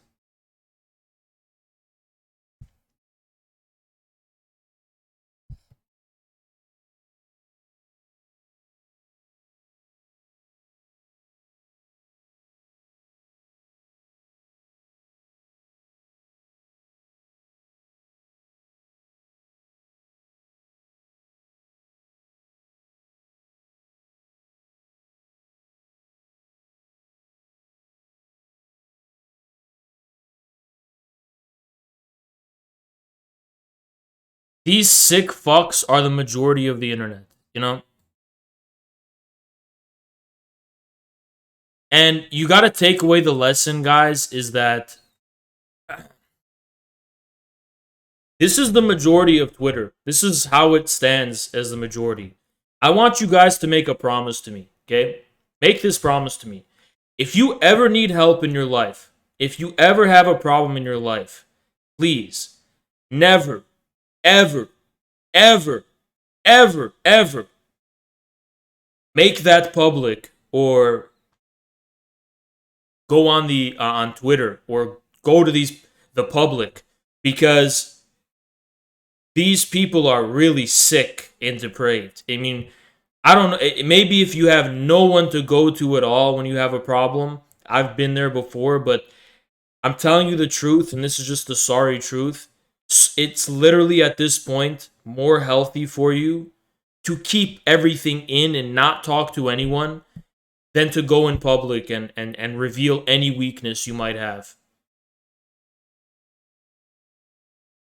We don't live in a wholesome world. These are not wholesome people. These are absolute sick, disgusting, depraved savages, right?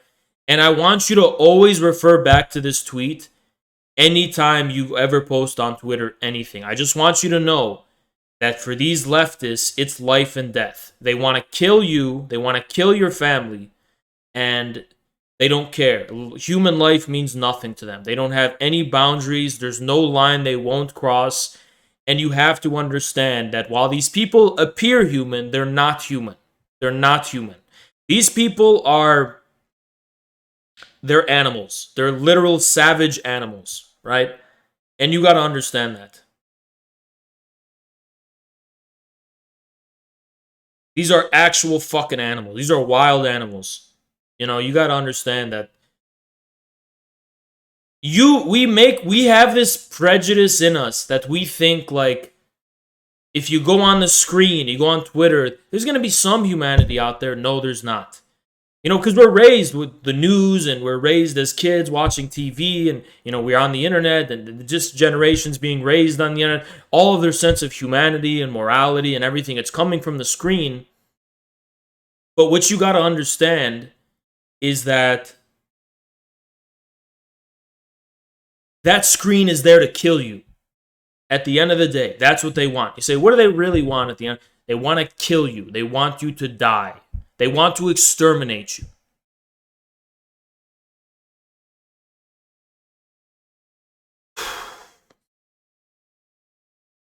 That's the truth.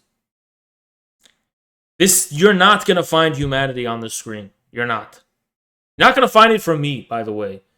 The only difference between me and these sick fucks is that I may show you mercy sometimes, right? I may back off and say, yo, it's just, I'm not going to cross the boundary, right? That's the only difference. But at the end of the day, you should not look for humanity on the internet. You shouldn't. You shouldn't look for humanity on the internet. This is the importance of families. This is the importance of communities. This is the importance of father figures. This is the importance of elders to guide the youth that they can seek guidance from. But that's not the internet. That is not the internet.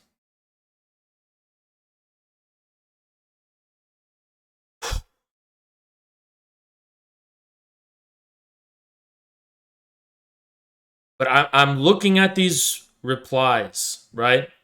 And I'm looking at these quote tweets. And I just have to say, these people must be really tough, right? Because if you can make light of death in this fucking way, that's wow.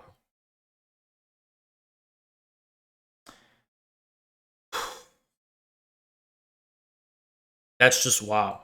I don't even know what to say at that point. Yeah, I just saying you must be very tough, and I hope you get tested one day. That's what I'll say. I hope you get tested with how tough you supposedly are. I hope you get tested. Okay? Something tells me you're gonna fucking fold like a bitch. Something tells me you'll fold like a little bitch. You know? But to reiterate what my position is, all of these sick, disgusting fucks on the internet, I do think the penalty for their behavior should be the maximum extent of the law. The maximum punishment possible under the law. That's what I think. And let's just say the maximum punishment in a lot of states is not enough. And I don't think we should take enjoyment in that or pleasure in that. I just don't think these people deserve to exist. I don't think they should exist and coexist with us in this society. We as a society should have a line. You cross this line, you forfeit your right to coexist in this society with us. And I think that's the beginning of civilization. And if you don't have that, we descend into animals very quickly. Very, very quickly. Anyway, I'm going to go take a piss really quick. And I'll be right back. And we're going to start getting into the news. So give me a sec.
Putasoylensky tipped $3.33. Imran Khan is most certainly goated with the sauce.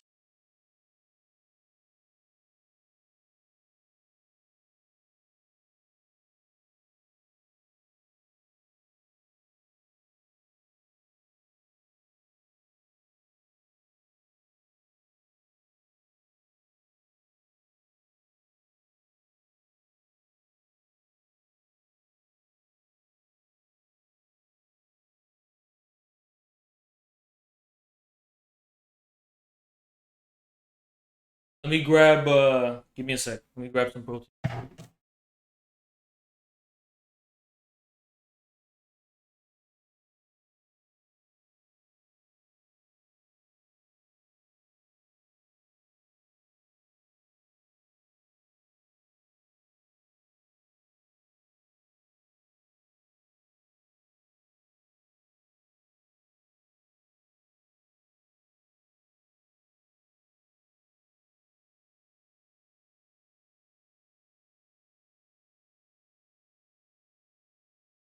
So it's tough to know what to cover first, right? So we have some stuff with Russia and Ukraine, which I think we should actually save that for last, and we should talk a little bit about what happened in Pakistan, right? So in Pakistan, I don't know if you guys know this, but there was a vote to dismiss. There was an attempt to dismiss, or hold a vote to dismiss, I should say, Imran Khan, who is the Prime Minister of Pakistan. And the reason that basically spurred this was because for the first time in history, and wow, what a cool date, like 1945, big D-Day, right? For the first time in Pakistan's history, Imran Khan had decided to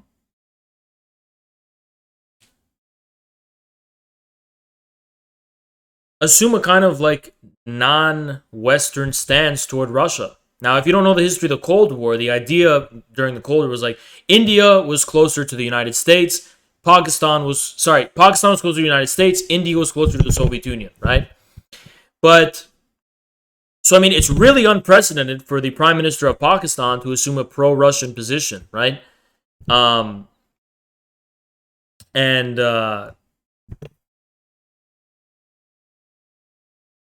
Guy, what does that have to do with anything? What the fuck does that have to do with anything?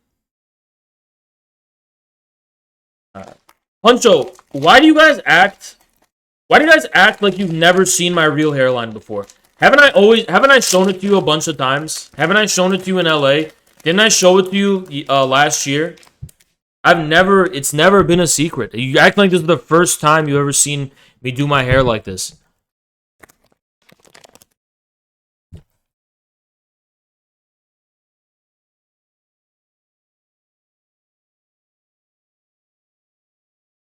Yeah, I showed it the other day.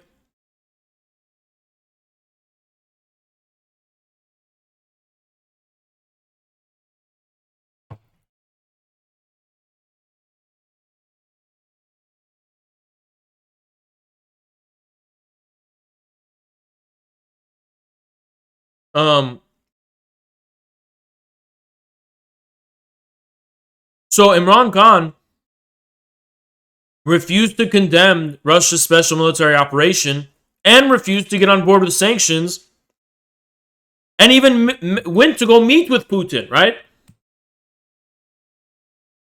So all of a sudden, you had a situation where China, India, Russia, and Pakistan were kind of on the same page with each other. Wow, that's bad news. Because you know who took issue with that? Was the Pakistani military. And why? Because the Pakistani military has historically relied on the US, been pro-US and anti-Russia. So, I mean, you guys remember when Imran Khan told the U.S. said, "What are we, your slaves? We're not going to get behind you on Russia. We have our own interests, right?" Well, MPs decided to, they've been trying for years actually to go ahead with a vote of no confidence for Imran Khan to vote on it, and Imran Khan blocked it, right? But then the Supreme Court of Pakistan ruled it unconstitutional, so they did hold the vote yesterday, and Imran Khan was removed, right?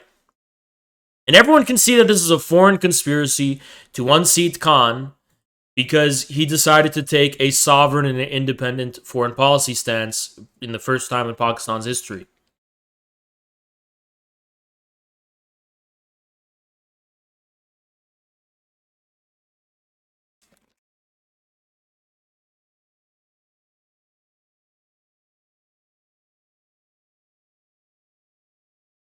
Did I see the Destiny tweet?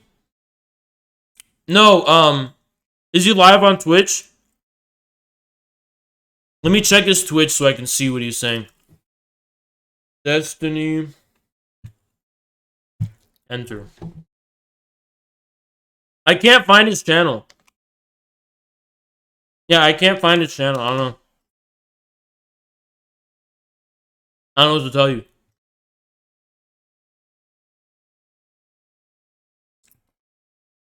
I just can't find his channel. That's weird. I'm sure it was interesting. I'm sure whatever he had to say was interesting. Anyway, this is the response by crowds in Pakistan. You might want to retweet this later.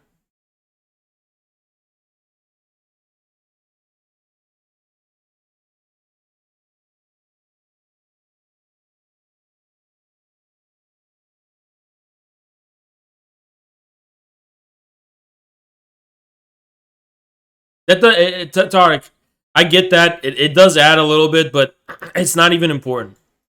Because even if they were right about that kid, it doesn't matter. It doesn't justify what the response, So, Imran Khan, turns out is quite popular in Pakistan.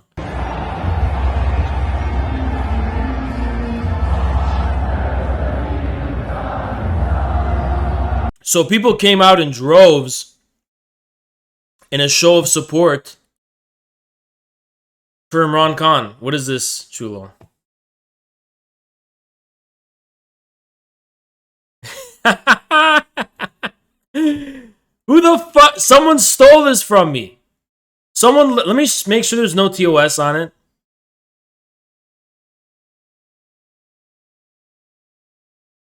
Who the fuck stole Zelensky Obama from me? I should, who's the cartoonist who did this? Someone literally made Zelensky Obama. Or his name is he goes by Zelensky Will Smith now.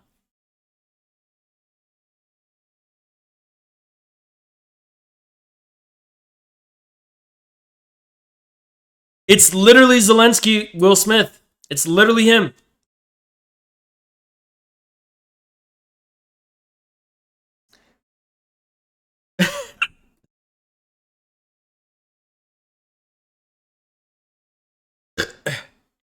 Alright, all of you tech people, whatever the fuck.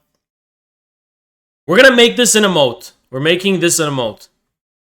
Well, we'll ask the guy, whatever, but we're gonna make this an emote. Or at least a whatever. Cut.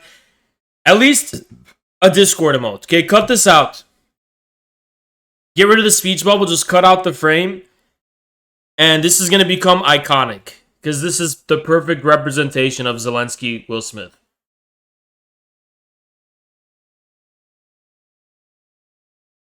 It's the perfect representation. Okay, anyway.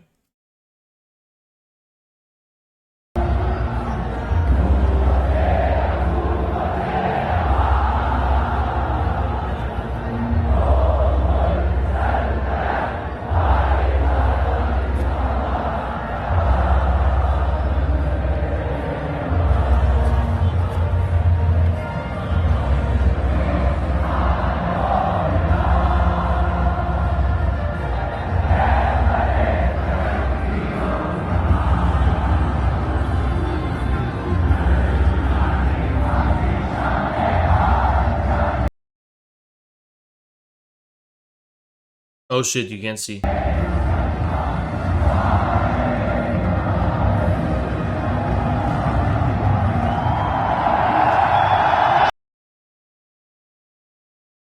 This is the 100 times more that showed against Lukashenko, yeah.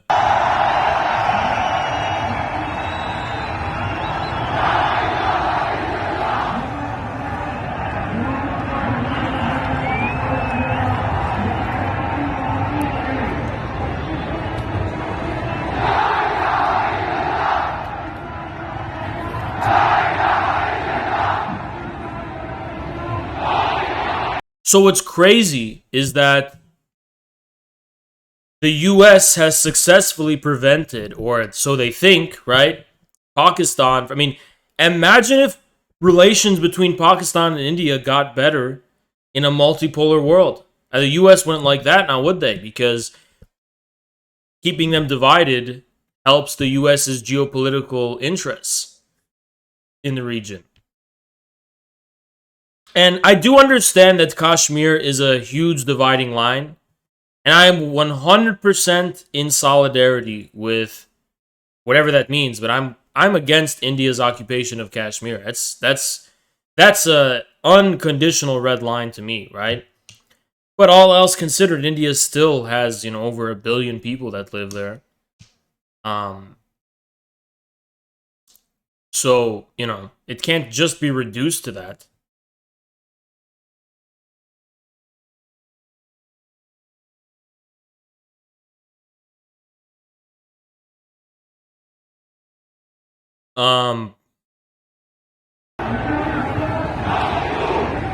So what's going on with Imran Khan right now? Let's see. Why do you reject India's claim to it? Because the occupation has been a disaster for the people living there, first and foremost. So this is CNN, and what's this? Hopefully there's no just checking for TOS. There's none. Okay. See this? We're going to go through this CNN article. It's totally not fake news. It's totally legit in every conceivable way, right?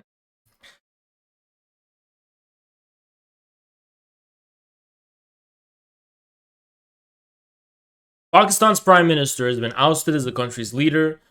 The opposition needed a minimum. Okay, so by the way, Samira told me this, by the way, and just needs to be pointed out. The opposition has been trying to oust him for like a year. So they didn't just try to oust him because of the Russia-Ukraine shit. It's just that they were able to now because of it. Because what I'm told is that the military got involved. Because the military got involved. Allow the American... Yeah. This really sums up all you really need to know, right? government to have CIA here in Pakistan to conduct cross-border counter-terrorism missions against Al-Qaeda, ISIS, or the Taliban? Absolutely not.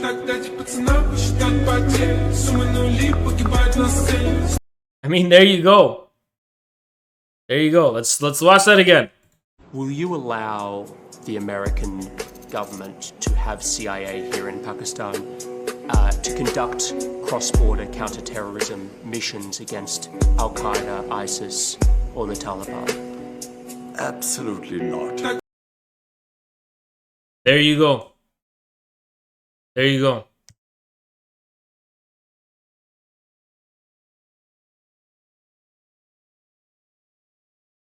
See, the reason for the vote of no confidence was disrupting relations with the U.S. No, I didn't see that, actually. I did not see that. I actually did not see that.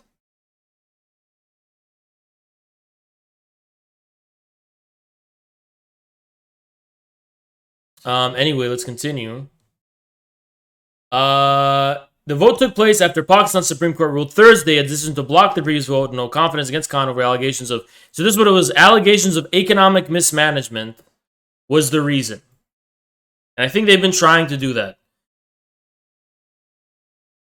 What do I think of the Naxalites? I'm not sure. In its decision, the Supreme Court also... India is a very, very, very divided country. So I don't know if the Naxalites could ever win beyond the... I think it's a form of separatism, right? And I'm not necessarily against that. I'm just saying, for a universal communist movement to win in India seems pretty tough, right? Like in the way that they won in China, right? So,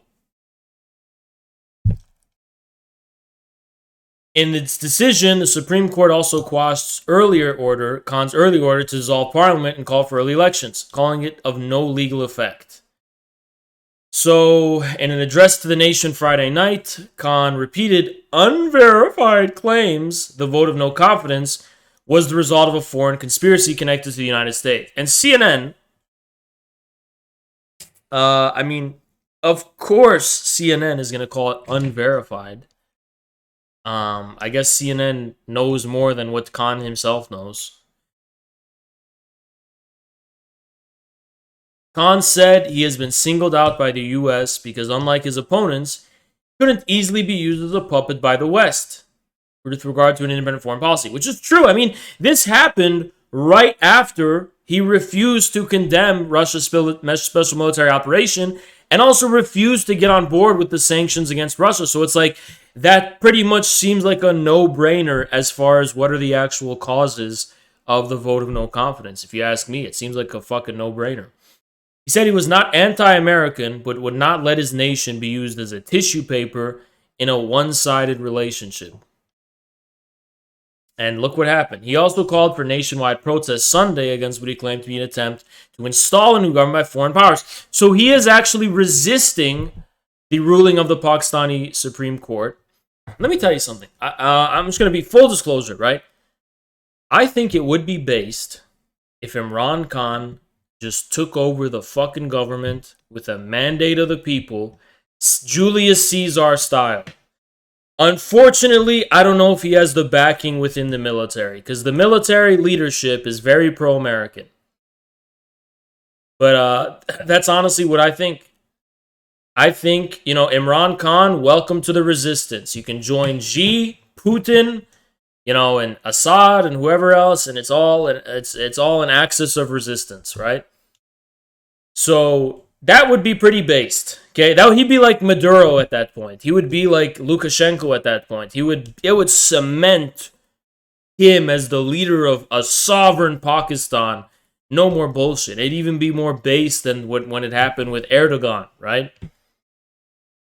I mean, this would distance Pakistan from the West way more than the attempted coup in Turkey did from the West. And that distanced Turkey from the West pretty significantly, right? That attempted coup in Turkey, the Erdogan got really mad at the West for that, right? And relations have never been the same since. On Thursday, the U.S. State Department issued a statement saying there was no truth to Khan's claim of interference. Of course, we can trust them.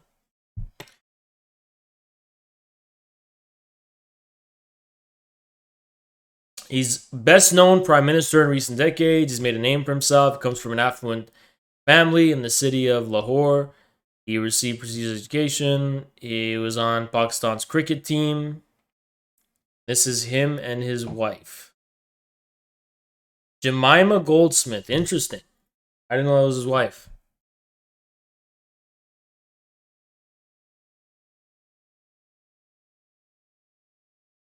Yeah, factions in the army are controlled by the U.S. deep state. I know about that. I know all about that. Okay, I know all about that. But,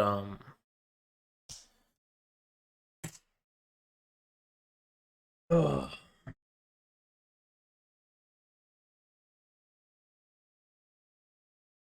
What do you think of the rivalry between India and Pakistan?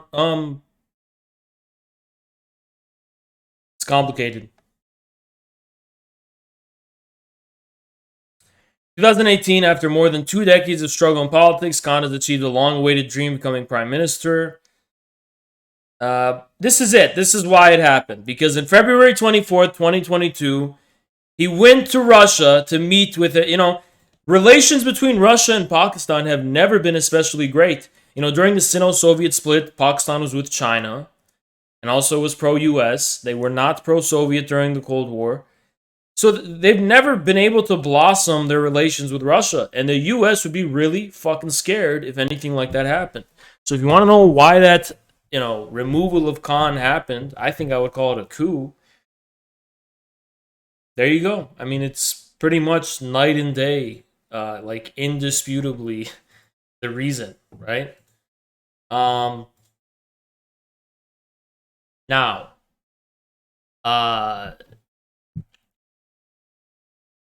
the thing is,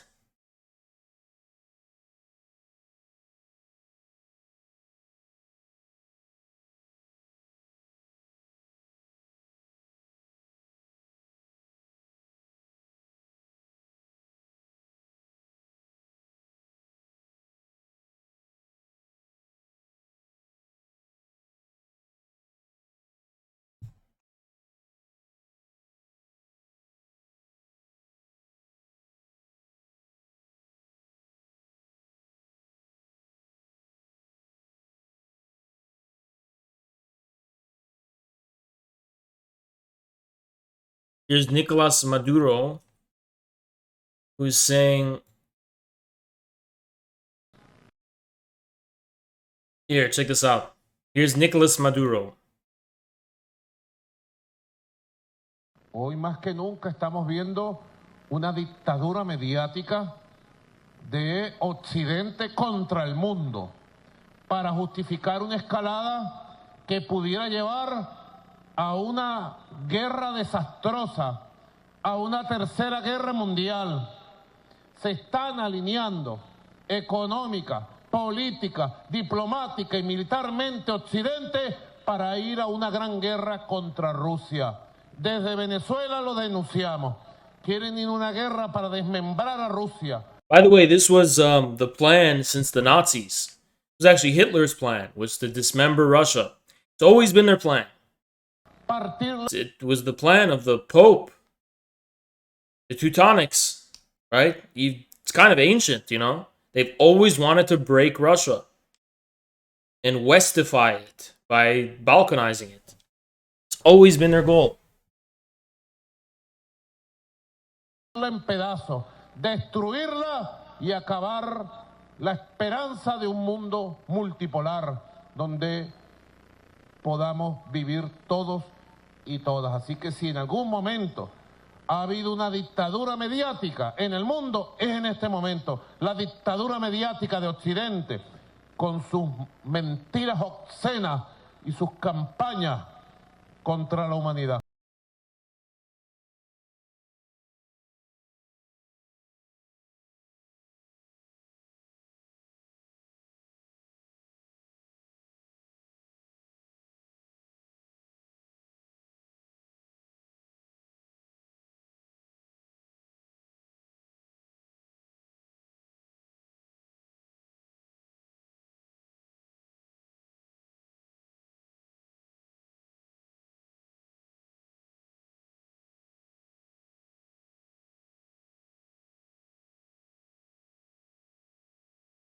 All right.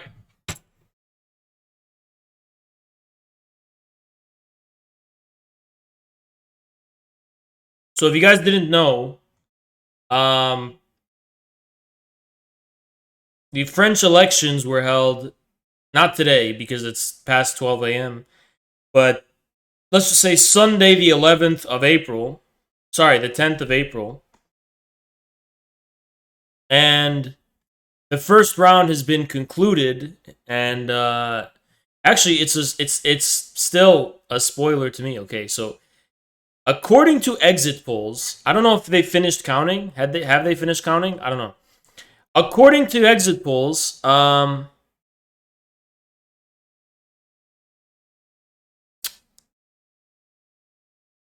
where can I see this? I don't know. The French elections, have they been counted yet? French election. All right, here it is. Here it is. Okay. Apparently this is it. These are the results. We've got Macron with the lead, soy. We've got Marine Le Pen with 23.4%. And surprisingly, Mélenchon has had a good showing as well. But here's where things are tricky, right? Here's what's tricky. So you're going to see this here.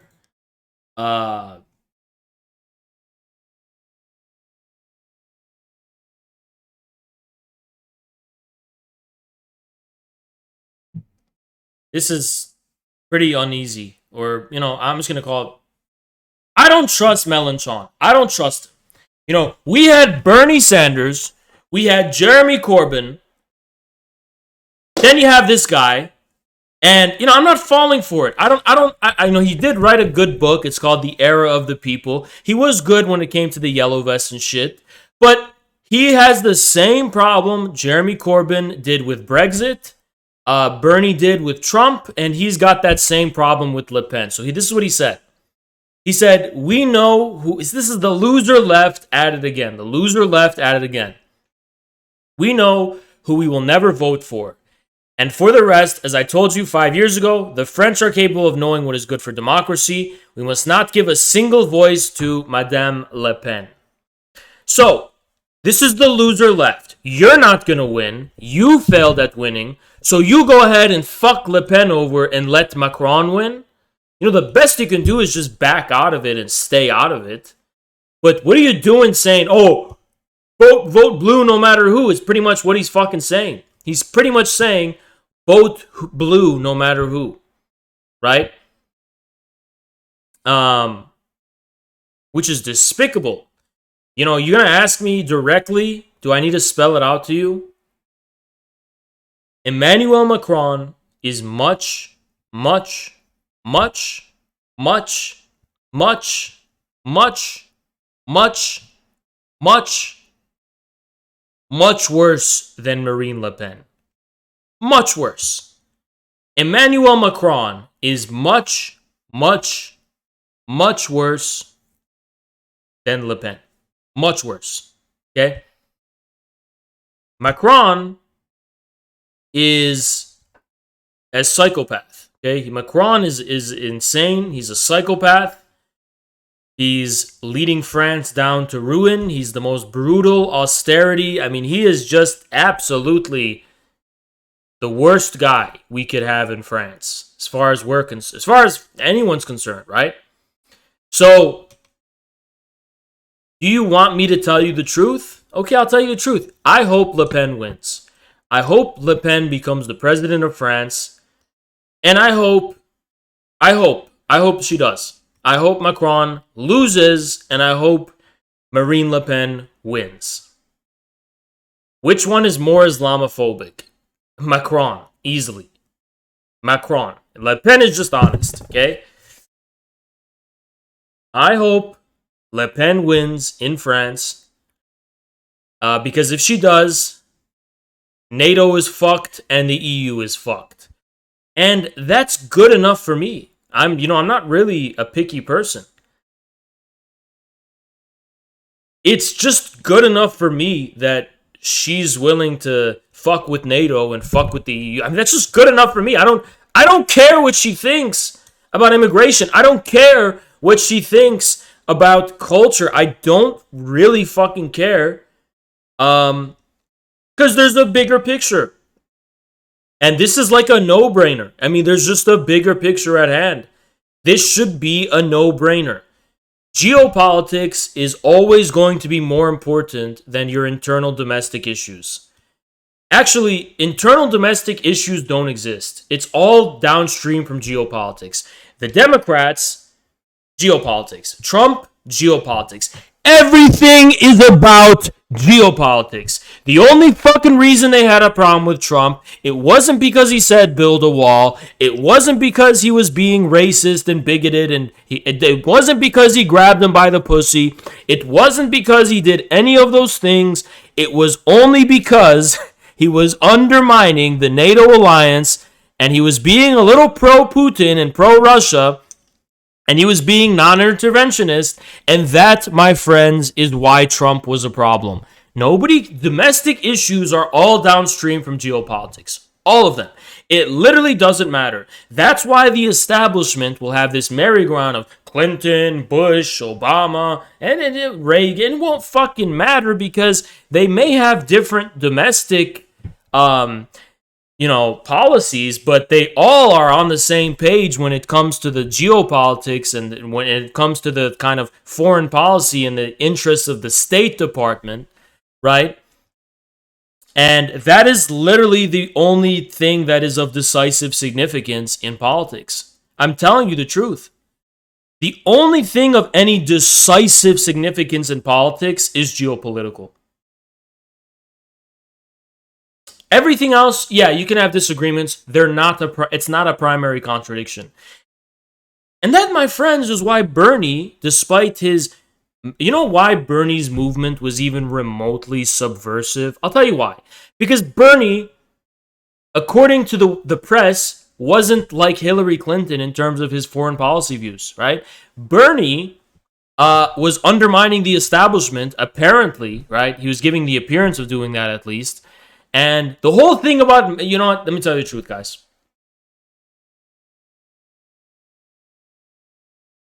Cancel me. I don't give a fuck. Medicare for all doesn't matter. It doesn't matter. Name any single policy issue you think you give a fuck about, and I will tell you it doesn't matter. The abortion issue doesn't matter. Medicare for all doesn't matter. The wall doesn't matter. None of that matters. The minimum wage doesn't matter either. None of that matters. Whatever it is, taxing the rich doesn't matter. The Green New Deal, none of that matters. Literally none of it matters. It is literally all downstream from geopolitics. The rest of that shit is just details. The rest of that shit is just details. And the only fucking proof you need is that no matter where they stand on domestic policy issues, all these liberal Democrats and leftists are on board, are together. When it comes down to a decisive issue, when it came to the 2020 election, leftists were with Biden, and it didn't matter. I mean, it didn't. The fucking policies don't matter. What matters is the structural position in relationship to the deep state and to the State Department. It's the only fucking thing that matters in politics. Domestic policy is busy work. That's what it is. Domestic policy is busy work because we pretty much already live in a socialist economy where I can't believe I just said that. Everyone's going to get so mad. We pretty much live in an economy where it's like everyone admits that what they want to do is maximize the happiness and economic well-being of the majority of people. And that's like what everyone, whether you're conservative or liberal, everyone says that's the stated goal of economic policy. So since that's almost become like a formalized goal of governance and administration, it's busy work, right? I mean, you can point out how in reality, the people suffer and it's ineffective and it doesn't work. Sure, you can. But that is all indexed by differences in relation to geopolitics and foreign policy. If you have the freedom to go against the State Department, let me put it this way, guys.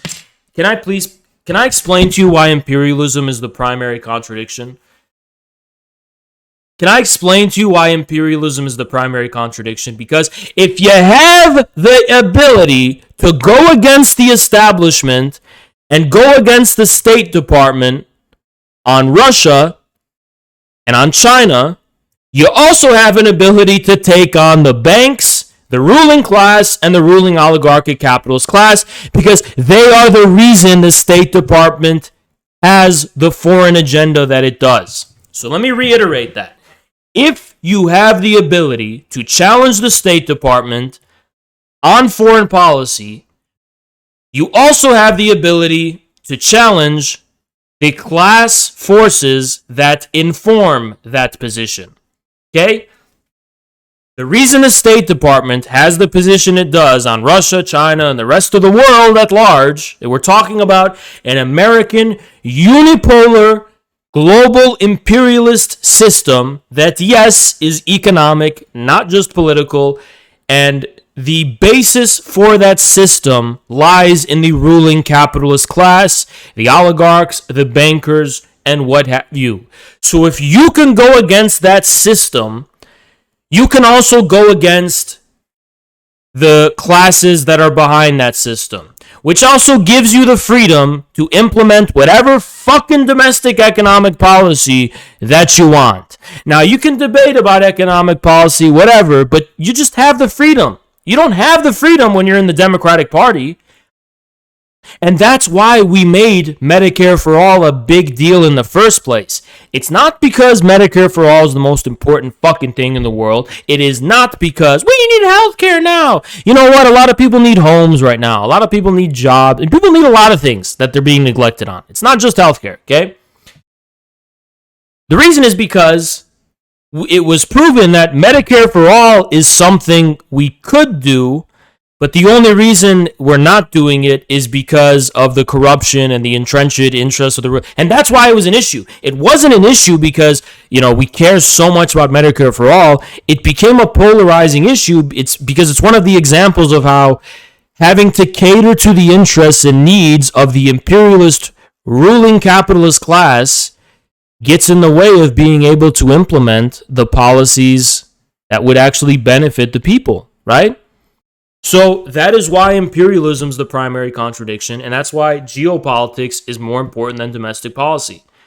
And you need to fucking understand that.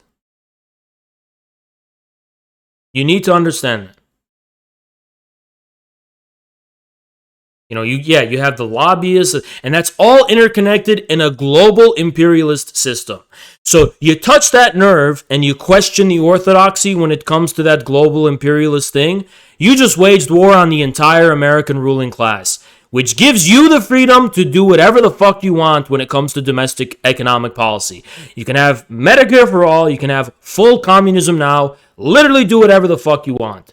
But you won't be able to do that unless you can actually take on the ruling class. And you can't take on the ruling class on any singular issue except geopolitics. It's always geopolitical in nature. Okay? It's always going to be geopolitical in nature. All that domestic policy shit, it's a secondary contradiction. Geopolitics is the number one primary contradiction. By the way, that's why Russia, Russian media would give positive coverage to any anti-establishment. They don't care if it's the right wing or it's the left wing. If you're going to take on the deep state that's enough, right? And that's just the reality, right? So when Le Pen, when Mélenchon says this shit of like, we must not give a single voice to Madame Le Pen, it's like, Are you literally saying Macron is better than Le Pen? How is Macron better than Le Pen? Le Pen is way better than Macron. It's one thing to say, oh, fuck them both.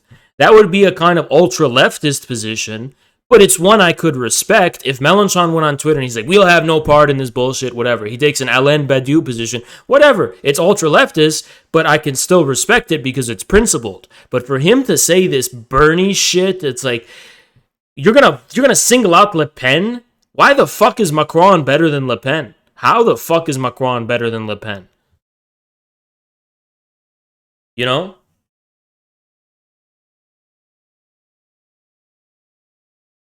Yeah, Bernard Henry Le... this guy Mélenchon, someone in chat told me, they were like, I was like, yeah, I kind of like Mélenchon. And they were like, yeah, but he's a Freemason. And I looked it up and he actually was. And I was like, oh, wow. So Mélenchon is a little sus, right? And then I look at this and I'm like, wow, it actually, that chatter who told me he was a Freemason actually was right. The instincts were correct. This guy's an establishment shill. He's either an establishment shill or he's a weakling. Why the fuck would you say this publicly? In an election where the establishment can actually be unseated, at least sit back and eat some popcorn and see what's gonna fucking happen. Don't fucking make it impossible, which he probably has the power to do because he's the third ranking candidate. So in the next round of I mean, so how does it work in France? There's only 2 rounds, right? Are there only 2 rounds? Okay. And I presume he's not going to be in the next round. Yeah, he's not. So you lost, Mélenchon. You lost. Do it, Mélenchon, you should become a Maoist. Because I think what Mélenchon should do instead of tweeting this is you say, we make a critique. We make a critique so that the next time we do it better. And I think that's what he should do, right? Mélenchon should make a critique. He should make a self-critique. In the meantime, don't fuck over the chances of Le Pen, who's an anti-NATO, an anti-EU candidate. Don't fuck up her chances. At least wait and see what happens, right? And if you're too stupid to take advantage of the chaos that would be unleashed by a Le Pen presidency, you are just incompetent and unworthy of being a leader of... but everyone's been telling me from France, they'd be like, Haas, I know France is different. You know France is different. I know France, right? You know how we French used to have our own left and we were, a working class left and whatever? They're like, Haas, recently, like the past 5 years or whatever, Mélenchon's whole movement has become progressified. It's become wokeified and it's become AOC-ified. Okay? So this American, the French left has become Americanized. It's no longer French. The French left used to be French, right? You don't have to like the French. Most people don't. But at least it's French. It's not American. It's French, right? At least it's French. I mean, I don't have an issue with the French, right? I kind of... and by the way, when I say you don't have to like the French, I mean you don't have to like, France. You can be indifferent. You don't have to especially like it. I mean, obviously we're against opposing anyone. We're against being against anyone, but you don't have to like everyone, right? But France did not get invaded by the Nazis. They let them in. You know what? I just don't see why that's relevant. And what's your point, right? What's your point? I mean, look. The French left was among the worst in the world. They did a lot of dumb bullshit since the new left, and they pioneered I get it, right? But they still had a pretty, working class communist movement, right? And it was French in character. It was nationally French in character. Apparently now it's becoming Americanized due to the American internet, and they're becoming all woke, and they're becoming all fucking AOC-ified, and they're becoming progressive, and it's exactly what happened, if you don't know, to the German left.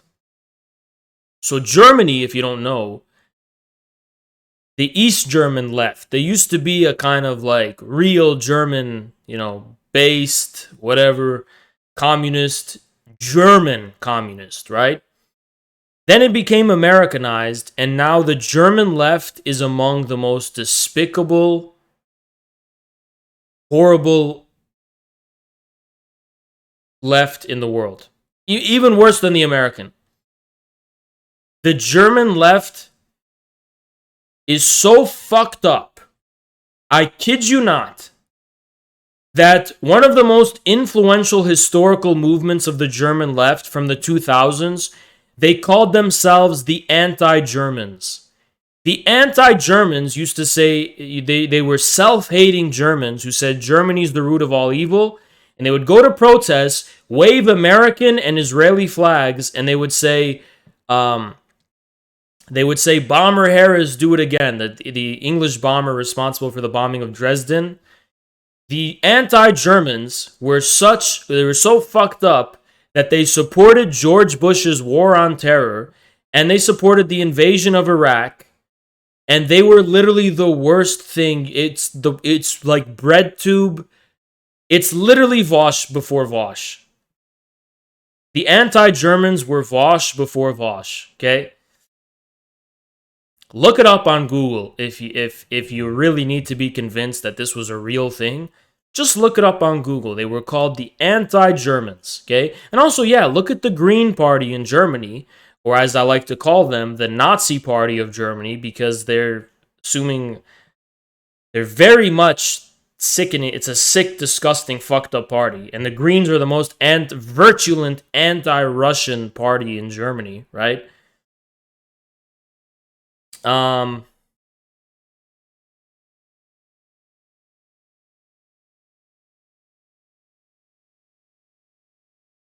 so yeah, you got to understand that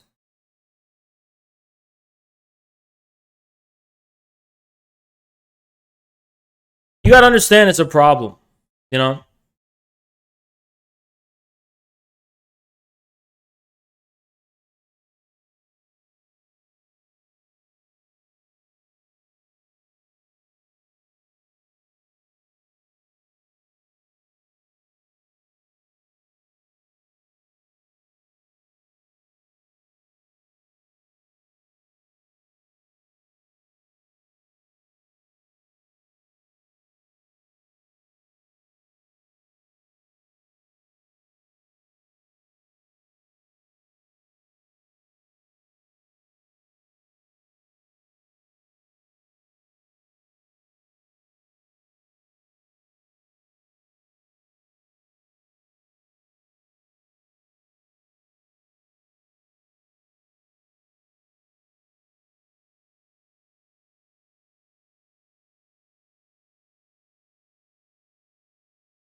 Anyway, oh man, yeah, the German left is super fucked up. But yeah, this is despicable. This is the Bernie moment. I mean, you ask me, this is a Bernie moment. You know what Melanchon's doing here? I could not fathom someone who says Macron is better than Le Pen. Whatever problems you have with Le Pen, and obviously I don't agree with her on most things. But come on, Macron, Emmanuel Macron, the banker Macron. Wasn't he a banker? Like, it's literally the ruling class. You're gonna side with the fucking ruling class? And then you may say, oh, um, yeah, Macron may be the ruling class, but the status quo is better than Nazis. Le Pen isn't a fucking Nazi. She's not a Nazi. Like, get rid of this stupid idea you have in your head that every right winger's a fucking Nazi. It's not true. She's not a Nazi. She's a French, reactionary, whatever. Right wing reactionary. Who cares, right? Who gives a shit? And yeah, Macron, you want to talk about the problematic history of the Vichy? Well, Macron praised the Vichy general Pétain, right? She wants to ban the hijab. Look, I believe Muslims can take care of themselves without fucking Macron. Okay? They don't need Macron to protect them. Okay? French Muslims don't need Emmanuel Macron to protect them. And by the way, Macron became more Islamophobic than, I hate that word, but we're not using that word anymore. He became more anti-Muslim than Le Pen did when that teacher was killed over that cartoon. Macron was the one going hardcore anti-Muslim. Le Pen was way more moderate, actually. She was way more moderate.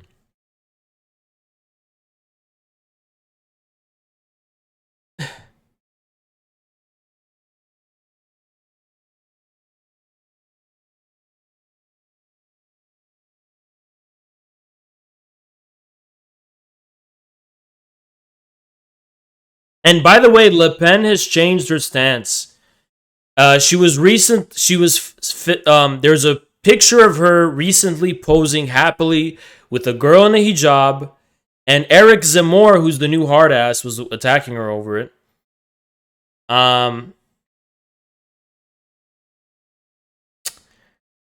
So she's cool with Muslims a little more now, right?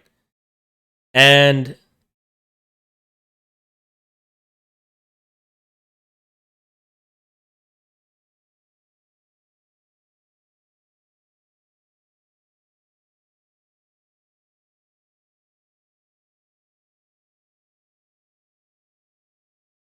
you know what? It's like a fucking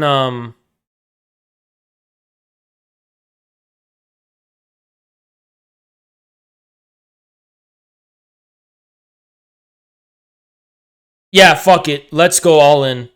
Yeah, Le Pen 2022. Fuck it. She's not bad enough for me to say like, oh, you know, I'm not even having any second thoughts. I'm just not. I'm not. I'm not. You know, that Zemmour guy, he's, you know, but you know, Le Pen, yeah. Macron, I really hope Macron loses.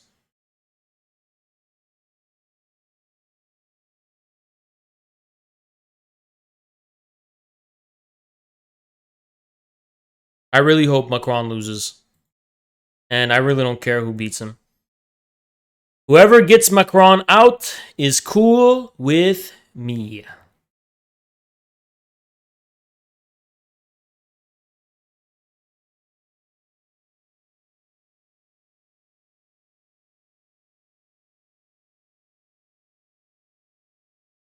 Yeah, I don't know what else to say. Like, that's just as simple as that. Okay. Now, I am going to take another piss, gonna come back, and we're gonna start covering Ukraine. Okay? And we have some videos to watch. So give me a sec. I'm gonna go pee.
Oh man.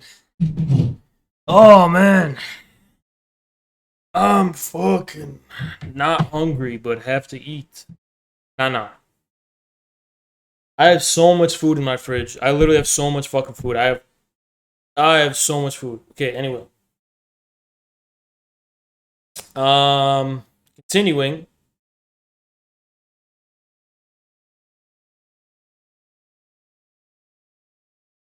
We're gonna cover Ukraine. So first and foremost on the itinerary, we have a case of, this is apparently, allegedly, right, reportedly. So there's Ukrainian soldiers putting landmines in a village, and women are yelling at him to stop doing this. They're small kids, and the Ukrainian soldiers are telling them to fuck off. So this is apparent. I don't know. I can't confirm if this is actually what's happening. Let me look at the replies and see if there's anyone contesting this. Denying it? No. Okay. Even better, though, is this business about what's going on at Kramatorsk. I'm sorry. I might have said that completely wrong. Let me make sure.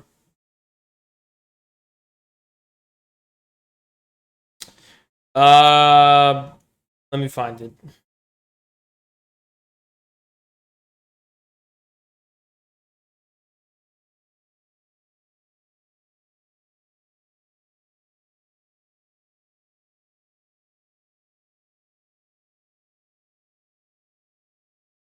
Hold on, before we get into that, I want to show you something.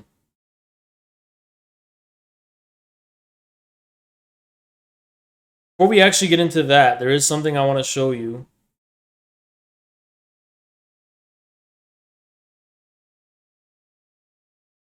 Alright, check this out. Hold on, there's actually a few things. Holy fuck. Okay. First of all, this is like the most blatant shit. And look, I don't know who made Bitcoin. I don't know who made it, but here's Hillary Clinton talking about the danger of Bitcoin. So if Hillary Clinton's against I mean, I might buy some more. I do have some Bitcoin. I don't have a single full Bitcoin, but I have. Let me actually check how much I have in Bitcoin. Let me go on my Coinbase. Check. Coinbase.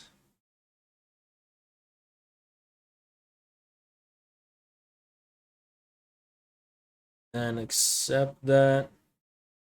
I have 4 ethers, right? And I bought them all dirt cheap. I bought ethers at $72 a pop. Okay? Damn, I don't have shit in. I thought I had a lot of money. I thought I had like 25K. I don't have anything. So how much do I have in Bitcoin? I have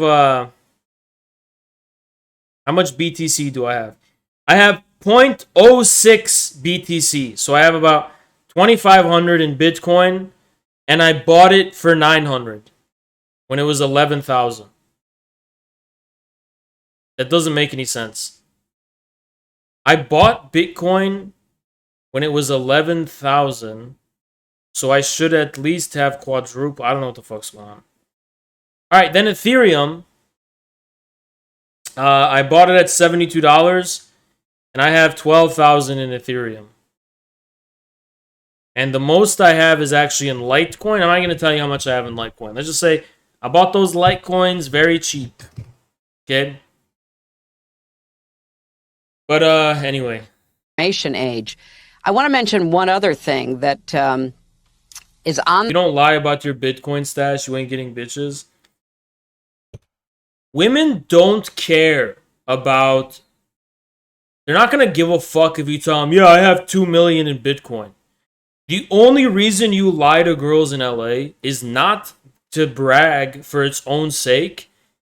It's to invite them to shit. You say, hey, we're going on a yacht next Saturday. Bring your friends. Of course they're going to bring. That's fun, right? But then you meet up at a local Denny's and you say, oh, the yacht's in disrepair, but here's some pancakes. And then you still get to hit because they're not going to make new plans. You trapped them. That's why you lie. You don't lie for any other reason.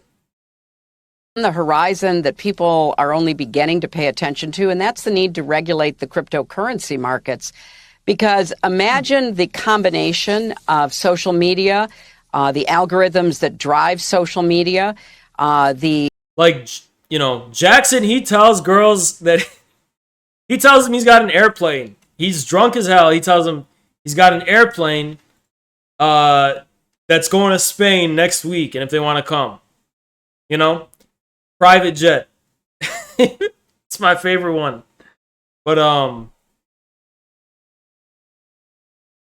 the amassing of even larger sums of money through the control of certain cryptocurrency chains.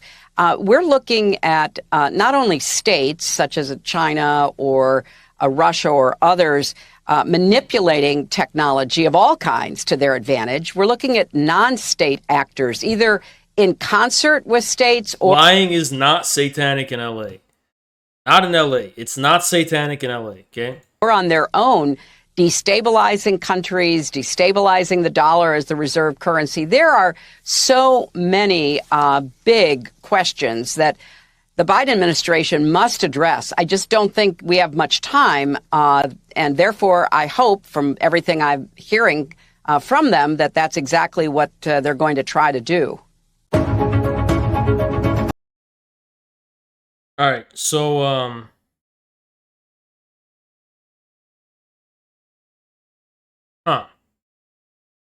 So Hillary Clinton is worried about Bitcoin, and I think that means, I think that's our signal, that's our like go ahead to say that Bitcoin's based, you know? I think that's like pretty much an overt, explicit, indisputable evidence that it's cool. Bitcoin's cool. So check this out. Oh, there's just some leftists getting people fired because they said the wrong thing about children in relation to being taught certain topics relating to sex, and leftists got the person fired. I can't show it because I don't know if I can show it, but it's pretty fucked up. But you can't be surprised at them saying shit like, yeah, rotten hell.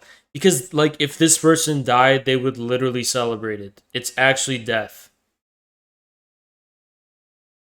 I used to tell Hollywood girls at the club that I was in a Mexican Colgate commercials when I was a kid, and I would do Spanish commercials. Yeah, that's a good one.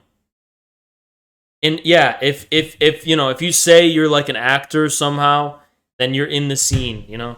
So all you really got to do is lie. You just got to lie through your teeth. If you're not willing to lie, don't go to clubs in LA, okay?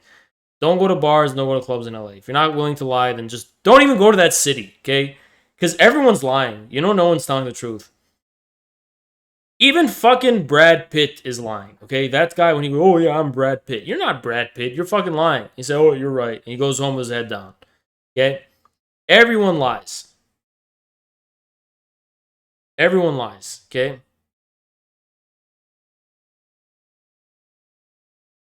So, speaking of the Ukraine crisis, Scott Ritter was banned again. This is the second time this has happened. So, if you recall, he was banned before. It's actually the second time this has happened. And he was banned for this tweet where he said that the Marines killed more Iraqis in Haditha than Russians killed Ukrainians in Bucha. For the simple fact, he's saying that it was a false flag mass murder, and that got him banned. Scott Ritter got banned again on Twitter. Again, you can celebrate and jeer teenagers to literally commit suicide and kill themselves on Twitter, but you can't express an opinion about what happened at Bucha.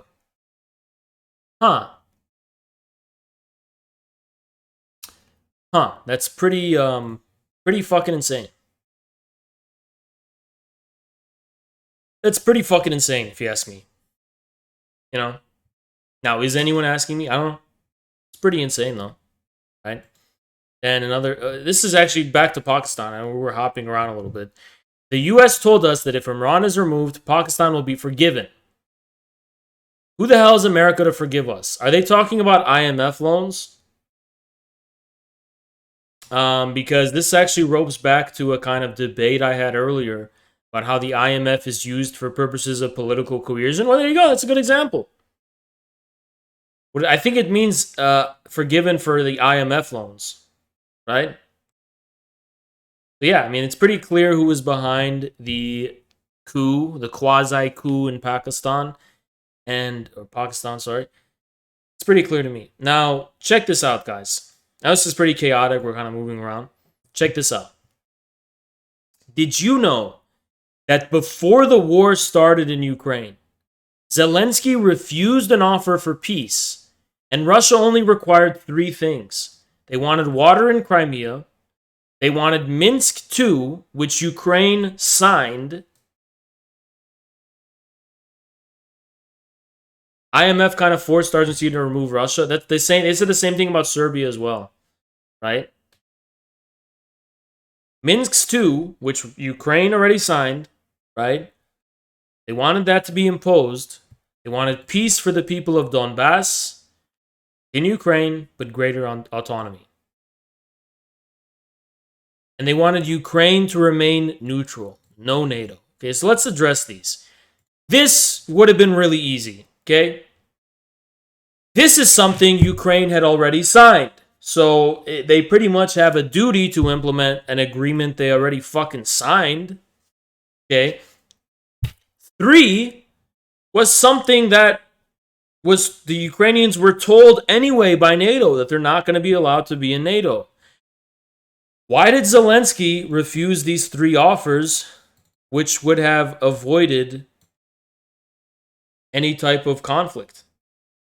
Does anyone know why Zelensky decided to refuse these 3 pretty simple offers? It really makes you think. This is one of those things that really makes you think.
Really makes you think.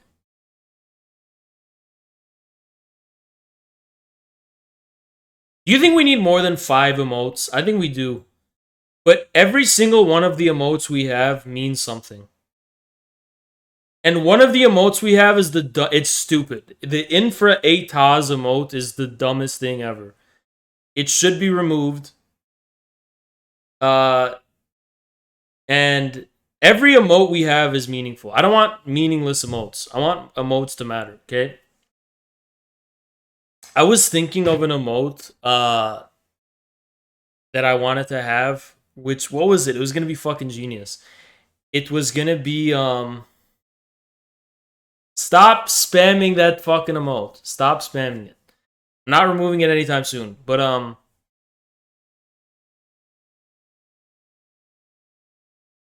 the one emote that I wanted to have was,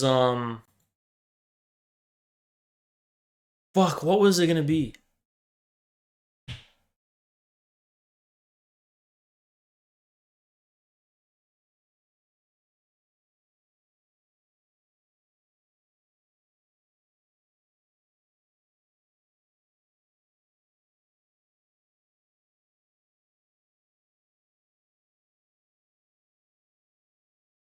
I literally forgot.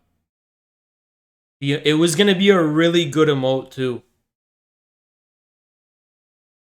It was going to be really, really fucking good.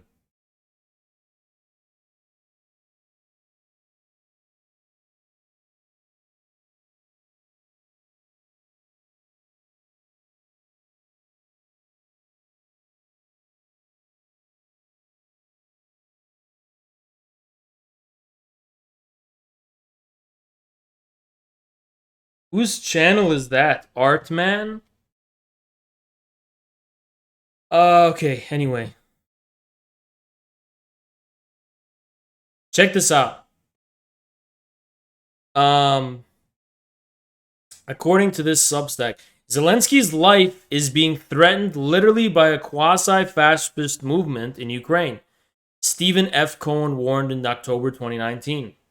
He can't go forward with full peace negotiations with Russia unless America has his back. And we can see who America chose. And remember I showed you guys that video of Zelensky trying to negotiate with those Azovites? Remember that how I showed you that?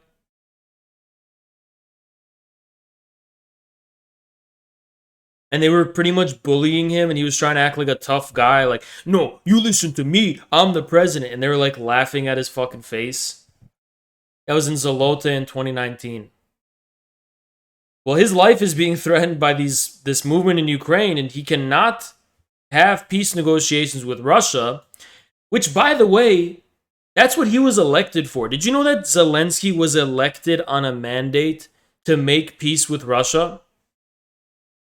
And that was not allowed because he had this fascist movement that was threatening his life, right? So when Russia talks about denazification, they're talking about that movement that put pressure on Zelensky to not go through with the peace negotiations that he was put in on a mandate to do, right?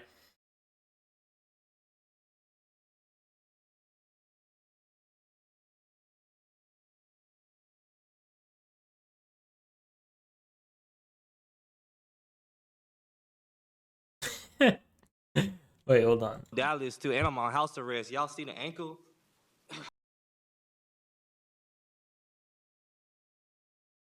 I've already seen that one. Okay. I've already seen that one. All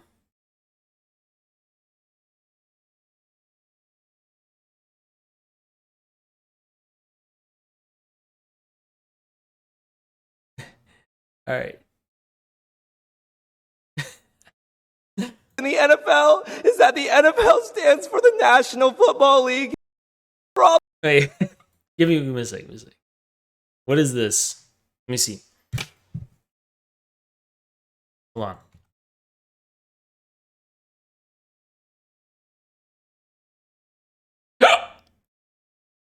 League. More problems that I have noticed in the NFL. I love the shirt Is that the NFL stands for the National and the hat. Football League, and Adolf Hitler was a nationalist. Therefore, it needs to be changed to the Equality Football League, which leads me to a list of things we can do.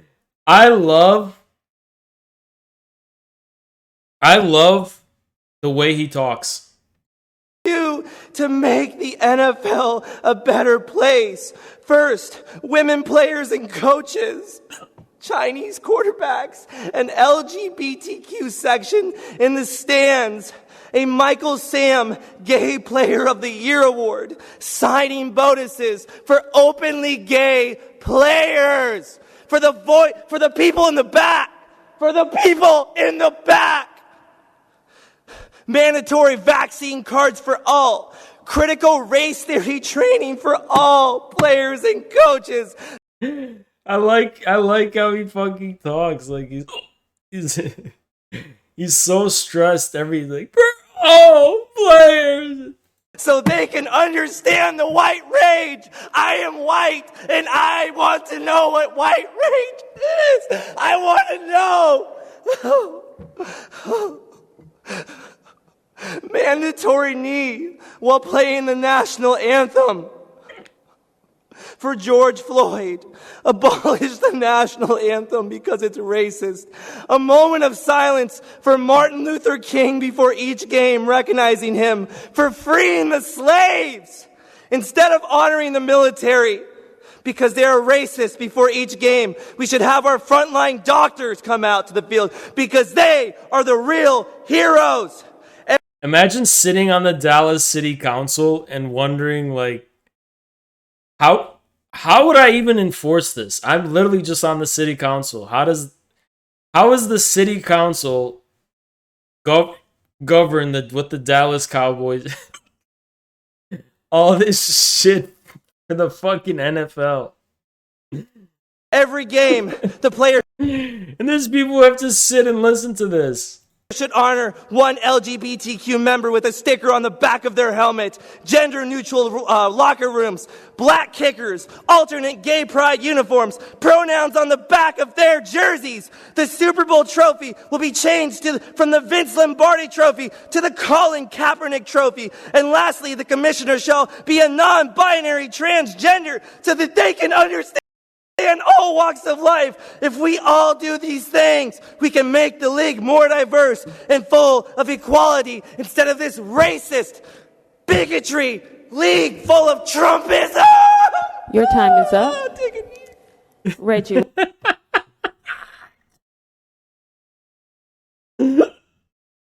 I have hiccups. Fuck.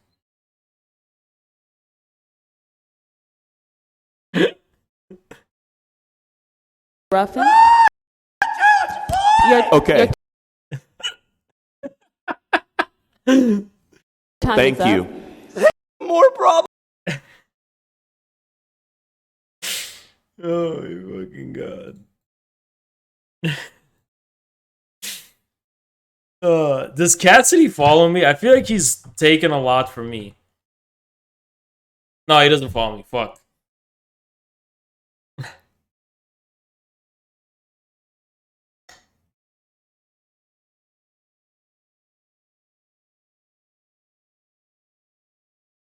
He's not funny. He's literally the funniest guy on YouTube. No joke. He's actually the funniest guy on YouTube.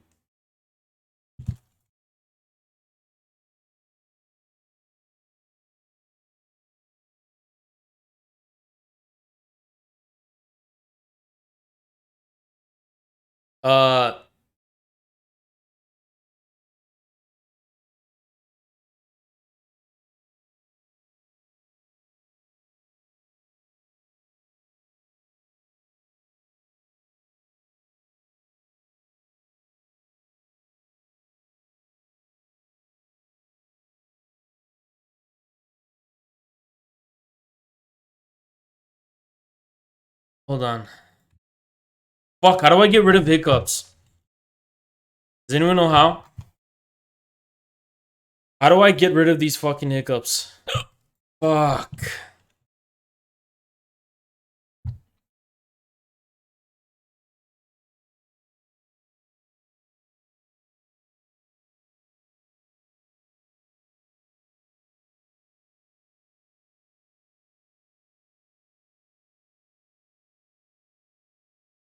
Exposing the Dallas City Council for racism.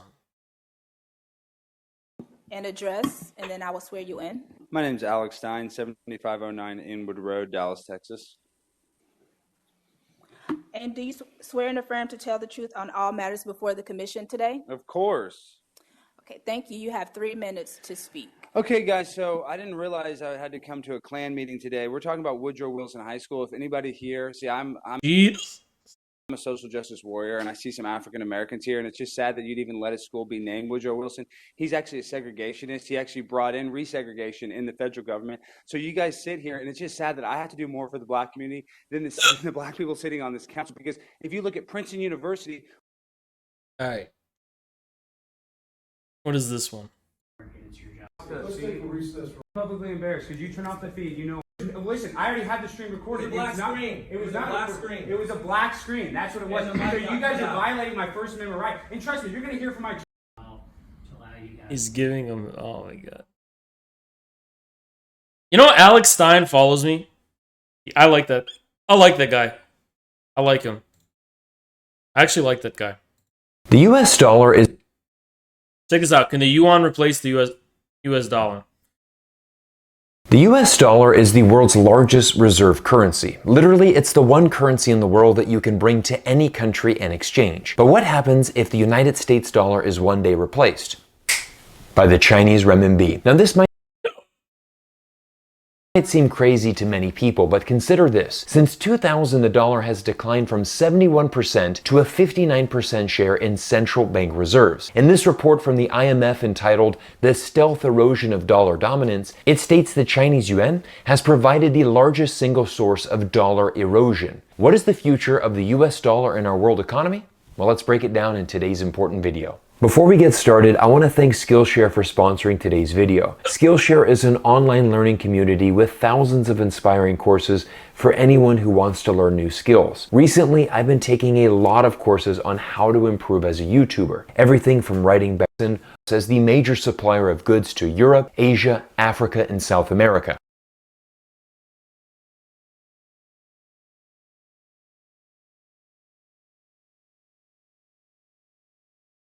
Russia's totally fucked, guys. The Western sanctions will surely destroy Russia's economy.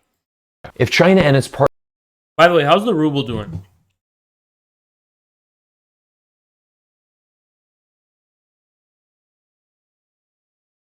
It's doing the same, pretty well. Partners agreed to use their respective currencies for trade, the demand for RMB would be astronomical, and this would accelerate the Chinese renminbi toward becoming a key world reserve currency. Currently, 125 countries around the world count China as their biggest trade partner. Holding renminbi would reduce transaction costs, minimize exchange rate volatility, but there is one additional reason that many nations are now considering. You can also avoid US sanctions. We need to look no further than the US sanctions against Russia to see why many other nations are now considering becoming less dependent on the US dollar. Let's first analyze the purpose of sanctions against Russia. The stated goal from the US was to significantly damage the Russian economy. Or as one senior US official put it, the sanctions would push the Russian currency into freefall. This weaponization of the US dollar is a very new kind of war that America can use to punish their adversaries. This has profound implications for the future of international politics and economics. In reality, it could become the single biggest factor to more countries moving away from the US dollar. After World War II, oh my god, these fucking hiccups. Oh my fucking god. We were taught globalization. It's like about to give me a headache. How do I get rid of these hiccups? Someone tell me right now.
Remithyuoki tipped $3.33. I sent you my surefire way of curing hiccups in the Twitch DMs. My ex showed it to me and it works every time. It actually I couldn't worked. send it in chat for some strange reason. It actually worked. Holding my breath actually worked.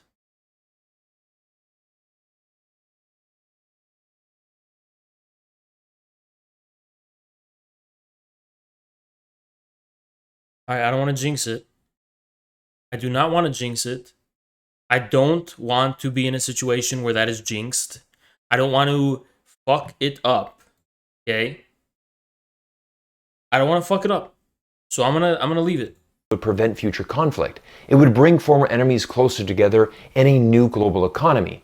But now, this new global economy has actually become the new battleground. The US dollar is the most used currency for trade and financial transactions. In addition, America's capital markets are the deepest in the world. As a result, it's very difficult for companies, central banks, and even countries to operate if they are cut off from the US dollar. The sanctions on Russia's central bank are the first time this weapon has been used against a major economy, and the first time that it has been used as part of a war. In the West, there is certainly a feeling that we should do something to stop the war in Ukraine. But it's also important to assess the cost of these sanctions and the likelihood of their success. These sanctions most likely will prompt a backlash against the US dollar in global finance. In the 6 weeks since sanctions against Russia began, the Russian currency has already recovered most of its value it initially lost. These moves to freeze Russia's reserves marks a historic shift in the conduct of foreign policy. Joe Biden recently stated, "These economic sanctions are a new kind of economic statecraft, with the power to inflict damage that rivals military might." Even when sanctions work, they take a long time to have an impact. However, the economic pain for the crisis is being felt around the world, most specifically in Europe, who is heavily dependent on Russian oil and gas. Germany, the powerhouse economy of the EU, imports approximately 1/3 of its gas from Russia. It's clear the US and its allies will stay committed to their plan of using economic sanctions to put pressure on Putin, but Western governments have not defined what Russia would need to do for sanctions to be lifted. With no end date in sight, Russia is adapting. Last week, Vladimir Putin stated this: "I have decided to implement a set of measures to transfer payment for our gas supplies to unfriendly countries into Russian rubles. It is clear that delivering our goods to the European Union, the United States, and receiving dollars, euros, and other currencies no longer makes sense to us." India has responded to this change by setting up a rupee-ruble payment scheme to bypass sanctions. This move could be potentially very dangerous for India. They are risking international sanctions in exchange for access to the Russian market. But India is in a difficult position. The country is largely dependent on Russian wheat, sunflower oil, and energy. We truly live in a global economy, and you can now clearly see how using trade sanctions against one nation has a ripple-down effect across the globe. Are the Russian sanctions accelerating the shift away from the US dollar? Listen to the advice from one of America's most successful investors, Jim Rogers. The US dollar has owned the world for decades, but now, because of US actions, we're shooting ourselves in the foot. The Chinese, the Russians, the Iranians are coming up with competing currencies and competing institutions to compete with the World Bank, to compete with the IMF. I don't like saying this, I'm an American, but America is shooting itself in the foot. So there are many competitors coming, being forced by American trade action. But where exactly are the biggest competitors coming from? Richard Turin, a top 100 global fintech influencer, shares his insights. Many nations are almost 100% exposed to the US dollar in their trade, and they now have to start thinking of de-dollarizing. What you are going to see is a slow rollback of their use of the dollar by small amounts, maybe to 85 or 80%, just to reduce their dollar exposure. This is risk management rather than an aversion to the US. To do that, they're going to look for an alternative payment system, and in a few years, they're going to move to the yuan, and particularly the digital yuan for trade. China's central bank digital currency, CBDC, is something that I have covered extensively on my channel because it is a future technology that will greatly impact future global trade. Richard Turin explains more. Who would you say has got the lead in the race to build out a central bank, a global central bank digital currency? Without question, China. China is ahead in all of financial technology by a decade. It will take the U.S. easily another 5 years just to get out of planning and trials. So just to clarify then, Richard, the digital yuan, can it really subvert the dollar's hegemony? The answer is now it's not going to subvert dollar hegemony, but we have to be thinking in the future. And if we go about 5 to 10 years out, yes, the digital yuan can play a significant role in reducing the dollar's usage in international trade. Remember, China is the largest trading country, and you're going to see digital yuan slowly supplant the dollar when buying things from China. Currently, there are around 70 central banks around the globe. Yeah, I really am not like a financial guy, so don't take financial advice from me. But I would look into, if you have dollars, I would, let's say, okay, do you have money in the bank? Most people don't, right? Well, if you do, I would put that money, I would invest it into something real, like gold, something, anything, right? Just, I don't know what, I cannot recommend crypto because it's so turbulent, but I can recommend like gold or something like that, lithium, yeah, anything like that. Just something real, right? Give me a second.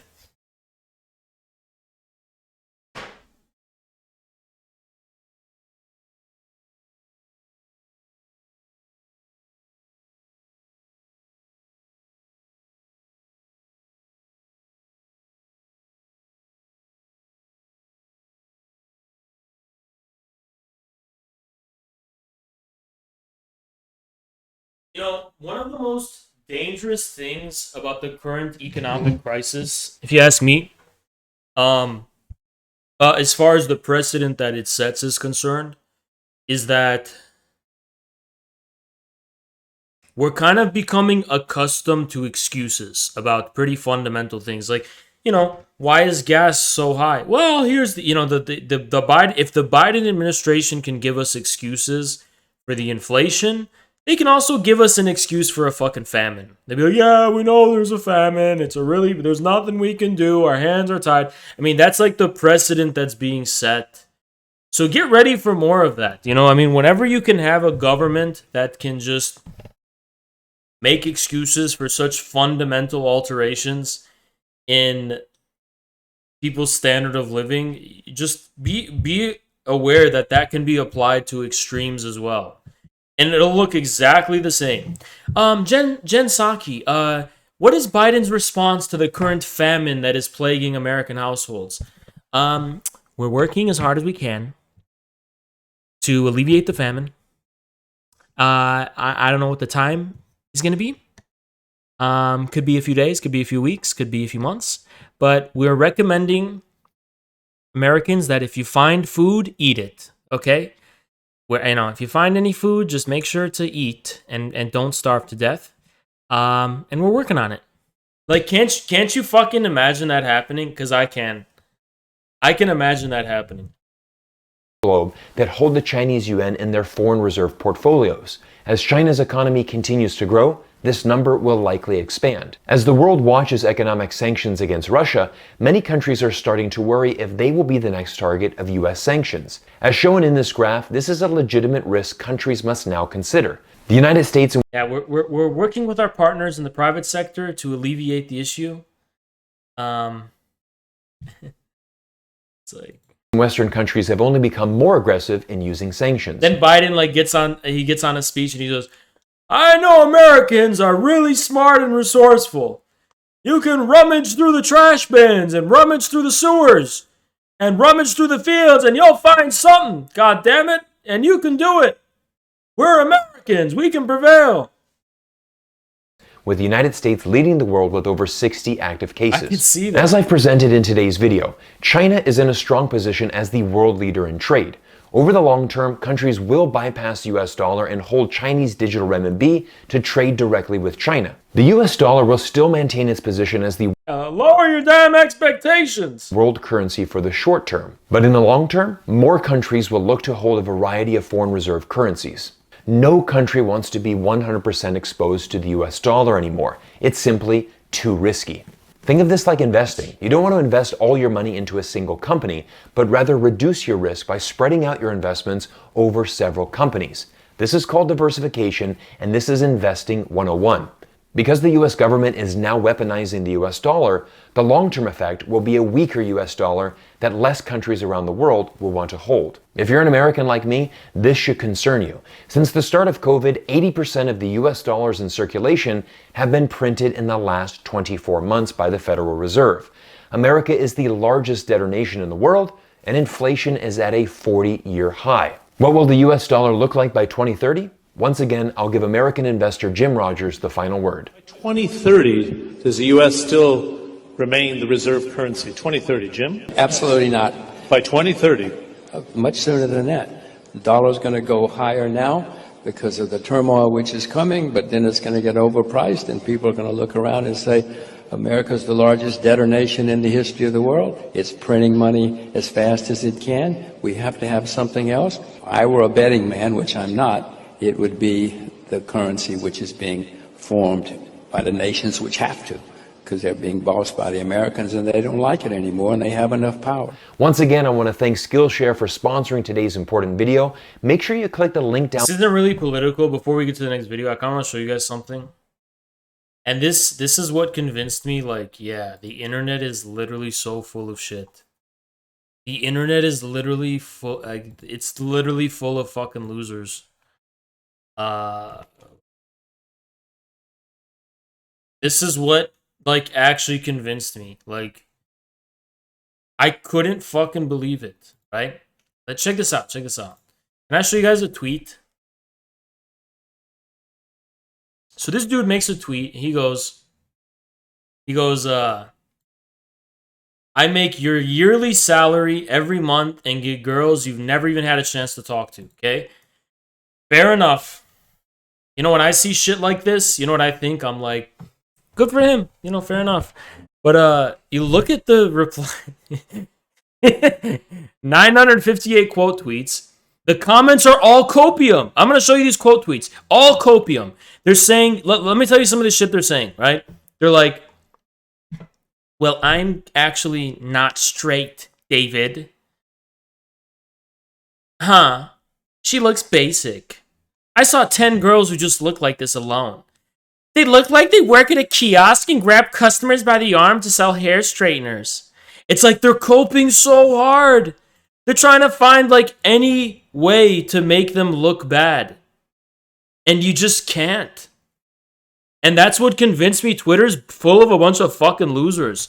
They're like, oh yeah, they're also talking about his leg. Oh, did you skip leg day? You don't have to skip leg day. Uh-huh. You didn't skip leg day now, did you?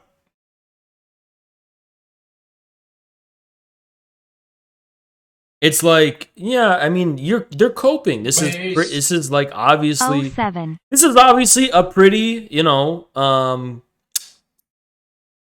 well-adjusted, you know, pretty successful dude, right? Pretty successful dude. You see from their profile picture, they got a pretty good body, you know, successful dude. They got a, you know, looks like a pretty hot girl they're with, and, you know, apparently they're making money. And you'd think that if you saw something like this, you'd just be like, whatever, move on. But everyone's like, no, I'm going to humble this guy. I'm going to humble him. So let's see people humbling him. Why does your body... Look at this. This is fucking hilarious. Look at this. Look at this. Why does your body look like a Pixar character? Oh, shit. He's been totally debased. Totally debased. And then let's look at more. Damn, look at the ratio on this. Stop glamorizing the grind and start glamorizing whatever this is. And, you know, these are obviously all ugly people coping. This is just ugly people cope. 2K likes ratio. It's like all ugly people coping, okay?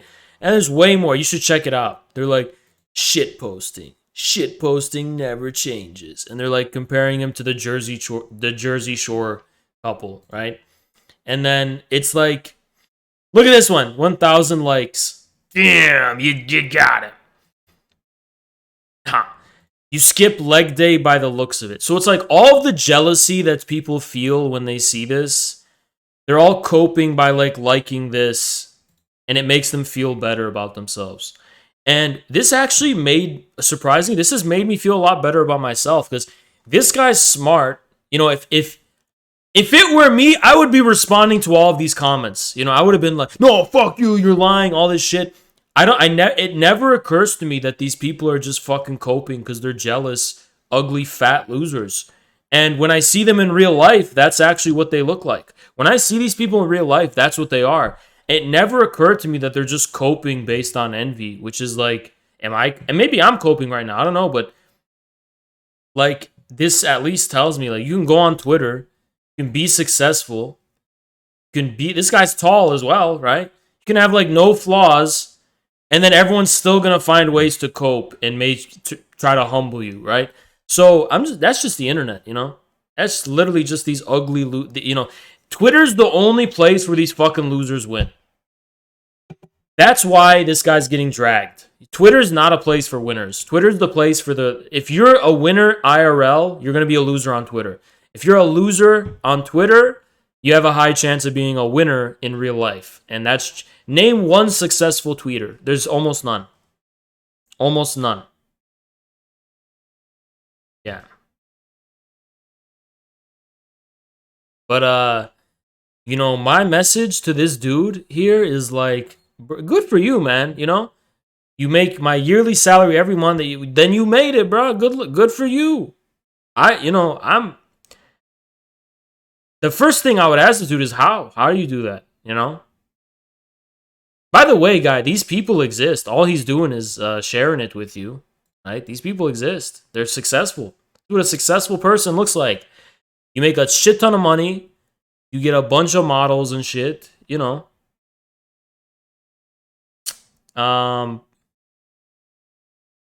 Why would you try to cope with negativity? Like, that is objectively a successful life. I don't know.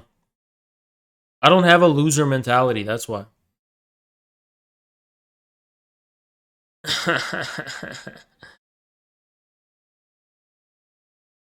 Look at all these people. Ha. Oh, look at this.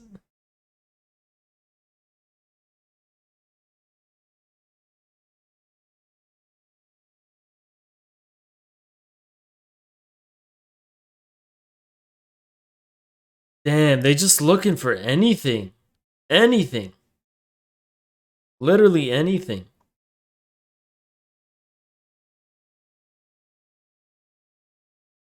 That'll teach you.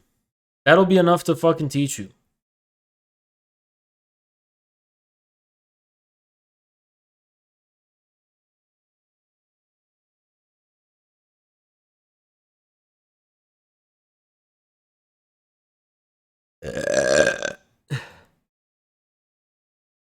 The government policies of President Jair Bolsonaro, whom they hold responsible for hunger, unemployment, and the health emergency in the Attempts to evacuate nationalist leaders from Mariupol failed.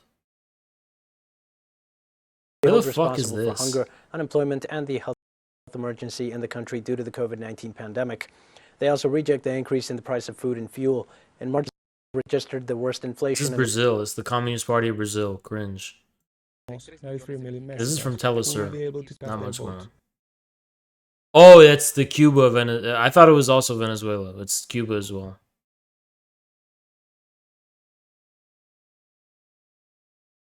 It's also Cuba.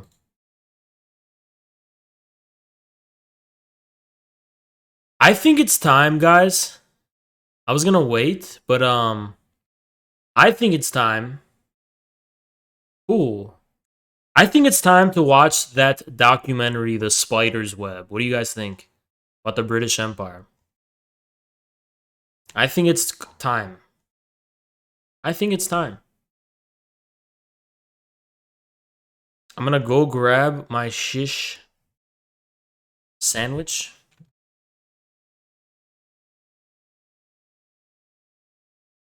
All right, so 140 to 150. Sure. See there, which is the UN. Privileges and empire disintegrate, the world has ever known. For over a new role, and no amount of force. Okay, got it. All right, 140, 150, 250. Okay.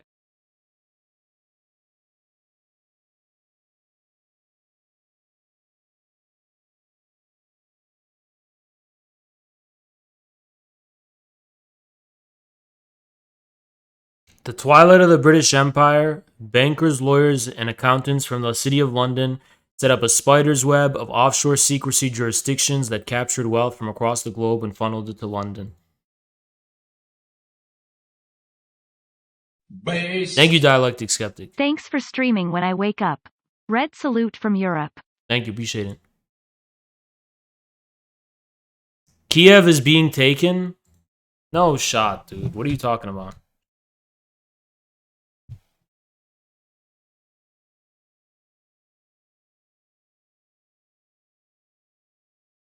Where's Kiev being taken?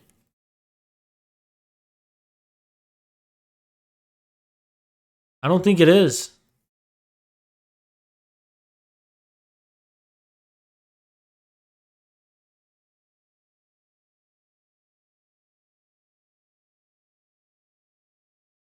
Yeah, I don't think it is.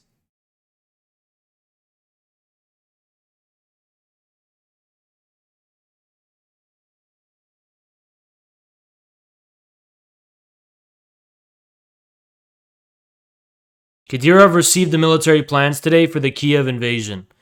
No fucking way.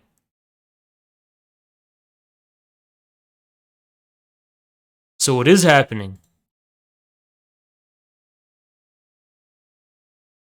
I think if it does happen, I may be wrong, but I think May 9th.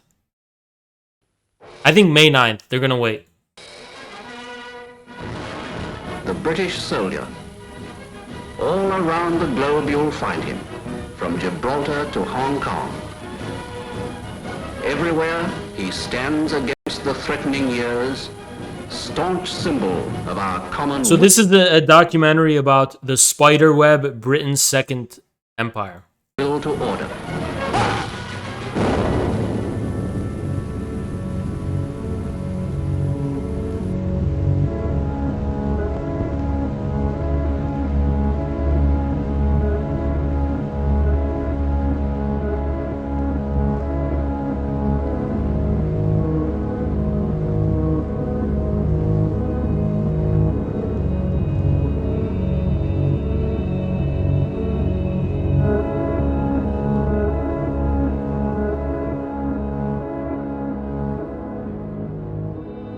British Empire, the largest empire the world has ever known. For over 300 years, Britain ruled, its armies conquered, and its bankers proclaimed the might of its currency. But one day it all began to fall apart. One by one, countries declared their independence from Britain, and no amount of force could reverse the tide. This stuff's not really As TOS. British elites saw their wealth. One of my mods like timestamped all the markers where it's like a little problematic, but it's not really bad. Empire disintegrate. They began to search for a new role in a changing world, and they found one in finance. This is a film about how Britain transformed from a colonial power to a modern financial power, and how this transformation has shaped the world we live in.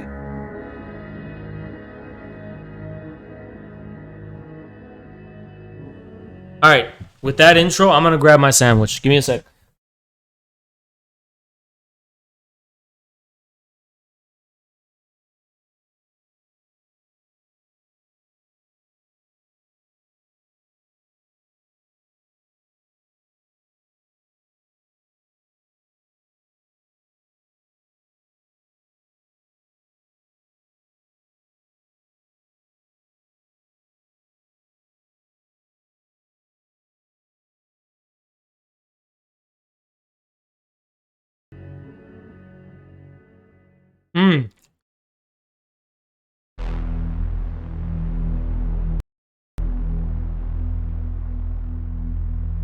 In the days of the British Empire, the City of London was the world's biggest global financial centre. The City of London was the kind of beating financial heart of the British Empire. The historians Kane and Hopkins call it the governor of the imperial engine. All these countries in the empire used to use the sterling currency, and the City of London was kind of the financier of this zone, not just inside the sterling zone, but outside the sterling zone as well. As Britain's empire declined, so too did the City of London. One British army truck is bombed, killing 2 soldiers and wounding 12. As rioting becomes daily more widespread on Cyprus, young people of high school age take an increasing part in the violence. Here, a group of girls are being dispersed after a rock-throwing battle with British military police. With the decline of empire, British commercial interests across the globe were under threat. In 1956, Egypt nationalized the Suez Canal. A new Middle East crisis arises as President Nasser of Egypt tells a wildly cheering crowd in Alexandria that Egypt has seized the internationally owned Suez Canal. Bitch. France and Britain issue a 12-hour ultimatum. Within hours of its expiration, Adam something's mauling. Adam something's crying. Keep crying, bitch. Thank you, base. Thank you. Britain's warplanes are winging their way to Egypt, and its bombers attack 5 key cities, including Cairo. The United States was opposed to the invasion and put pressure on Britain and France to withdraw their troops. There will be no United States involvement in these present hostilities. It is our hope. You got the hiccups again. This matter Beautiful. Beautiful. before the United Nations General Assembly. There, the opinion of the world can be brought to bear in our quest for a just end to this tormenting problem. Britain was humiliated. The Suez Crisis signified the end of Britain's role as one of the world's major powers. Following the crisis, there was a run on the sterling, on the UK pound. Some people suspect that the American government was encouraging this run on the UK pound. As financiers withdrew their money from Britain, the value of the pound decreased. To protect the value of the pound, Britain limited the bank's overseas lending. They were not able to invest abroad, and obviously they were unhappy. And we don't know exactly the context, but it's very clear that the banks or their representative made a representation to the Bank of England, which in itself was dominated by representatives from the banking industry. It seems that they have reached an agreement which was never written, that if the banks intermediated between two non-residents in a foreign currency, in that case the dollar, then this particular intermediation, this particular deal will not be considered by the Bank of England under its own jurisdiction. The banks began to create a market for dollars in London, called the London Eurodollar market. To differentiate these euro market activities from their domestic banking activities, banks kept 2 sets of accounts. The Bank of England, the UK regulator, declared that the London Euro market accounts were not in London. They were elsewhere, and therefore it had no responsibility for regulating them. It's about providing a legal space in which you pretend activity is taking place. And the importance of that is that you pretend it's not taking place in the economy where it really is taking place. So you're taking activity from the place where it's regulated and taxed and pretending that it's happening elsewhere. Now, where doesn't really matter, it's just elsewhere. When American banks realized that London offered the ability to avoid US regulations, they moved their international operations to the city.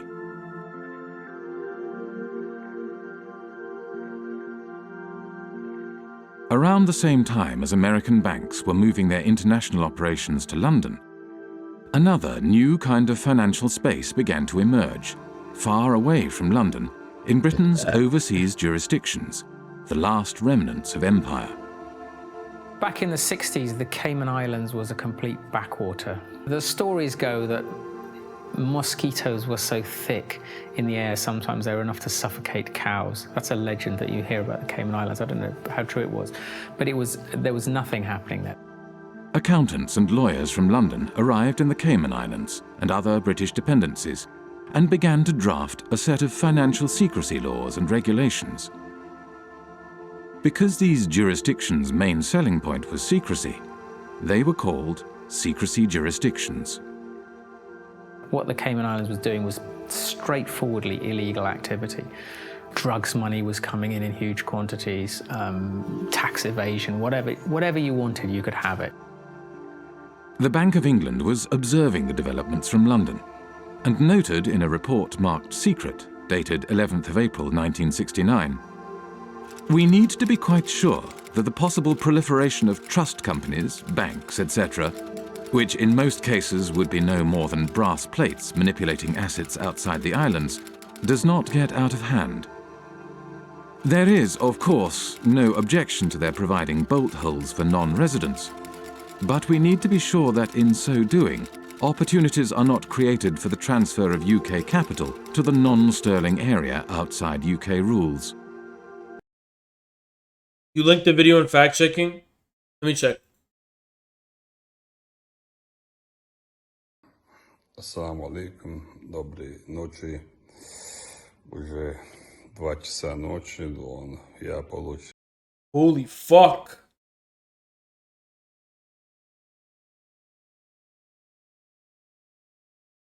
Все доклады от всех командиров. Kadyrov about plans to attack Kiev. What does he say? И получил от них карты полностью, точки обозначены, задачи ясны. Why would he share this publicly? И мы уже начинаем работать конкретно, точечно, и будет наступательная наша работа, не только в Мариуполе, но и всех других населенных пунктах, городах и селах, на Луганск и Донецк, полностью в первую очередь освободим. Такая поставлена задача Верховного Главнокомандующего. I think Kadyrov also might want to pressure Russia into doing it. And by the way, guys, I'm going to get an unnatural Kadyrov hairline. When I go to Turkey, I'm going to tell them, they're like, hey, have you ever had hair there? Nope. Even when I was 5 years old, I didn't have hair here. Still going to get it here. Нашим дорогим президентом Владимиром Путиным. И потом дальше заберем Киев и все остальные города. I'm going to get a Khabib hairline. У нас цель не забрать города. Chechen hairline. У нас цель уничтожить этих бандеровцев, нациков, которые... No, I will never shave off the mustache. You know, can I tell you the truth? I'm about to. Okay, first of all, Khabib looks perfect. I would never insult Khabib's looks. He would literally kick my ass and destroy me. Okay, so I have to be careful with what I say here. But I'm saying, I feel like a lot of Muslims who shave the mustache are pretty much saying, look at me. Look at my devotion. I'm willing to be ugly for Allah. Like, I feel like that's what they're saying. I feel like they're saying, I'm willing to be ugly for Allah. That's how devoted I am. You don't have to shave your mustache. You don't have to. And nowhere is it written you have to shave it. They're just saying, look how devoted I am. I'm willing to be ugly for God. That's all they're saying. И шайтанов, так говорящие на чеченском, называющие себя мусульманами.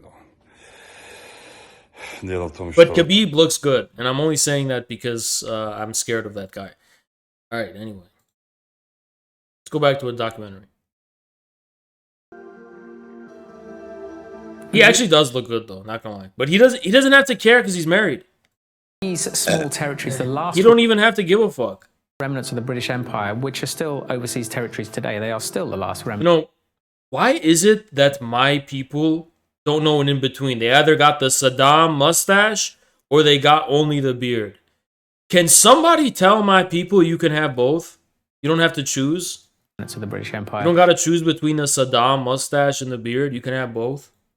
There are 14 of these overseas territories. 7 of them are bona fide tax havens, including the Cayman Islands, Bermuda, the British Virgin Islands. Some of the biggest tax havens in the world today are still British. With access to large amounts of offshore money, the euro market grew rapidly.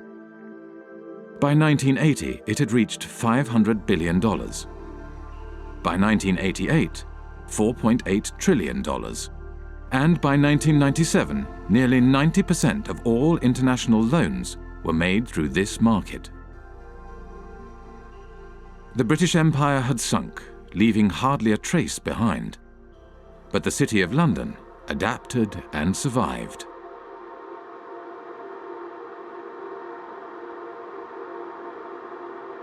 The City of London, London's financial district, is a peculiar place. It has been called a city within a city, a state within a state. It is run by an organisation called the City of London Corporation, a private company that performs all the functions of a local council with a private police force and private courts. Those of you who aren't from the UK, some of you even who are, might not be aware just how weird a thing the little City of London is within the big London. The City of London is a separate entity to the wider London, and it has its own head, the Lord Mayor, who's distinct from the Mayor, who runs the rest of London. Every November, the city stages the Lord Mayor's Show, the world's oldest civic procession.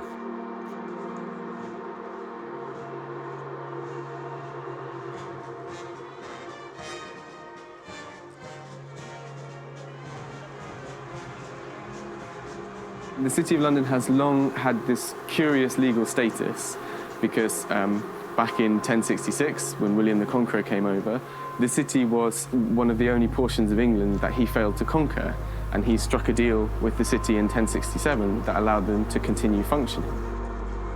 To this day, the City of London is exempt from numerous laws that govern the rest of Britain. Its political system derives from the Middle Ages. The city's electorate is dominated not by its residents, but by the private businesses operating within the city. Its Lord Mayor is selected by the heads of medieval guilds. They have a representative in the House of Commons called the Remembrancer. Apart from the clerks of the court of the House of Commons, he's the only unelected person there. All other lobbyists have to stop, in the lobby. They're not allowed past the lobby. The City of London has a permanent representative in the House of Commons, whose role is to report back to the City of London Corporation and to lobby Parliament on behalf of the city. The Corporation of London, clearly, it's a unique and interesting phenomenon that should have attracted many political scientists, political economists, and economists. But I don't know of anyone who has studied. Y'all want to know who really runs shit? Systematically, the Corporation of London and its impact.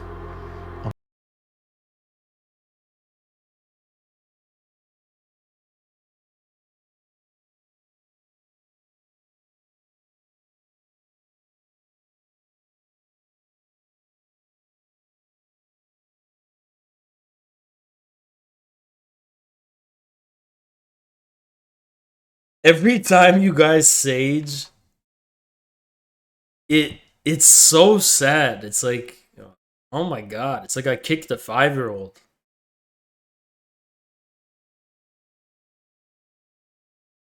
You guys know I got a new sleep schedule and I can't be staying up this late. And tomorrow we're gonna have a much longer stream and shit. You guys know I can't be, streaming indefinitely. All good things gotta come to an end. And I know this stream was short as fuck, and I didn't stream yesterday, so what's going on? What's going on is that tomorrow we're gonna have a 10-hour stream, and by 10 I mean 8, and by 8 I mean 6 minimum, okay? So, I'm not gonna go play Elden Ring. I swear to God, you can check. I'm gonna work on my Substack a little, I'm gonna go to bed. Okay, I'm gonna have one more sandwich, work on my Substack, and go to bed. Okay? Why did I start the video? Because I at least wanted minimum 4 hours.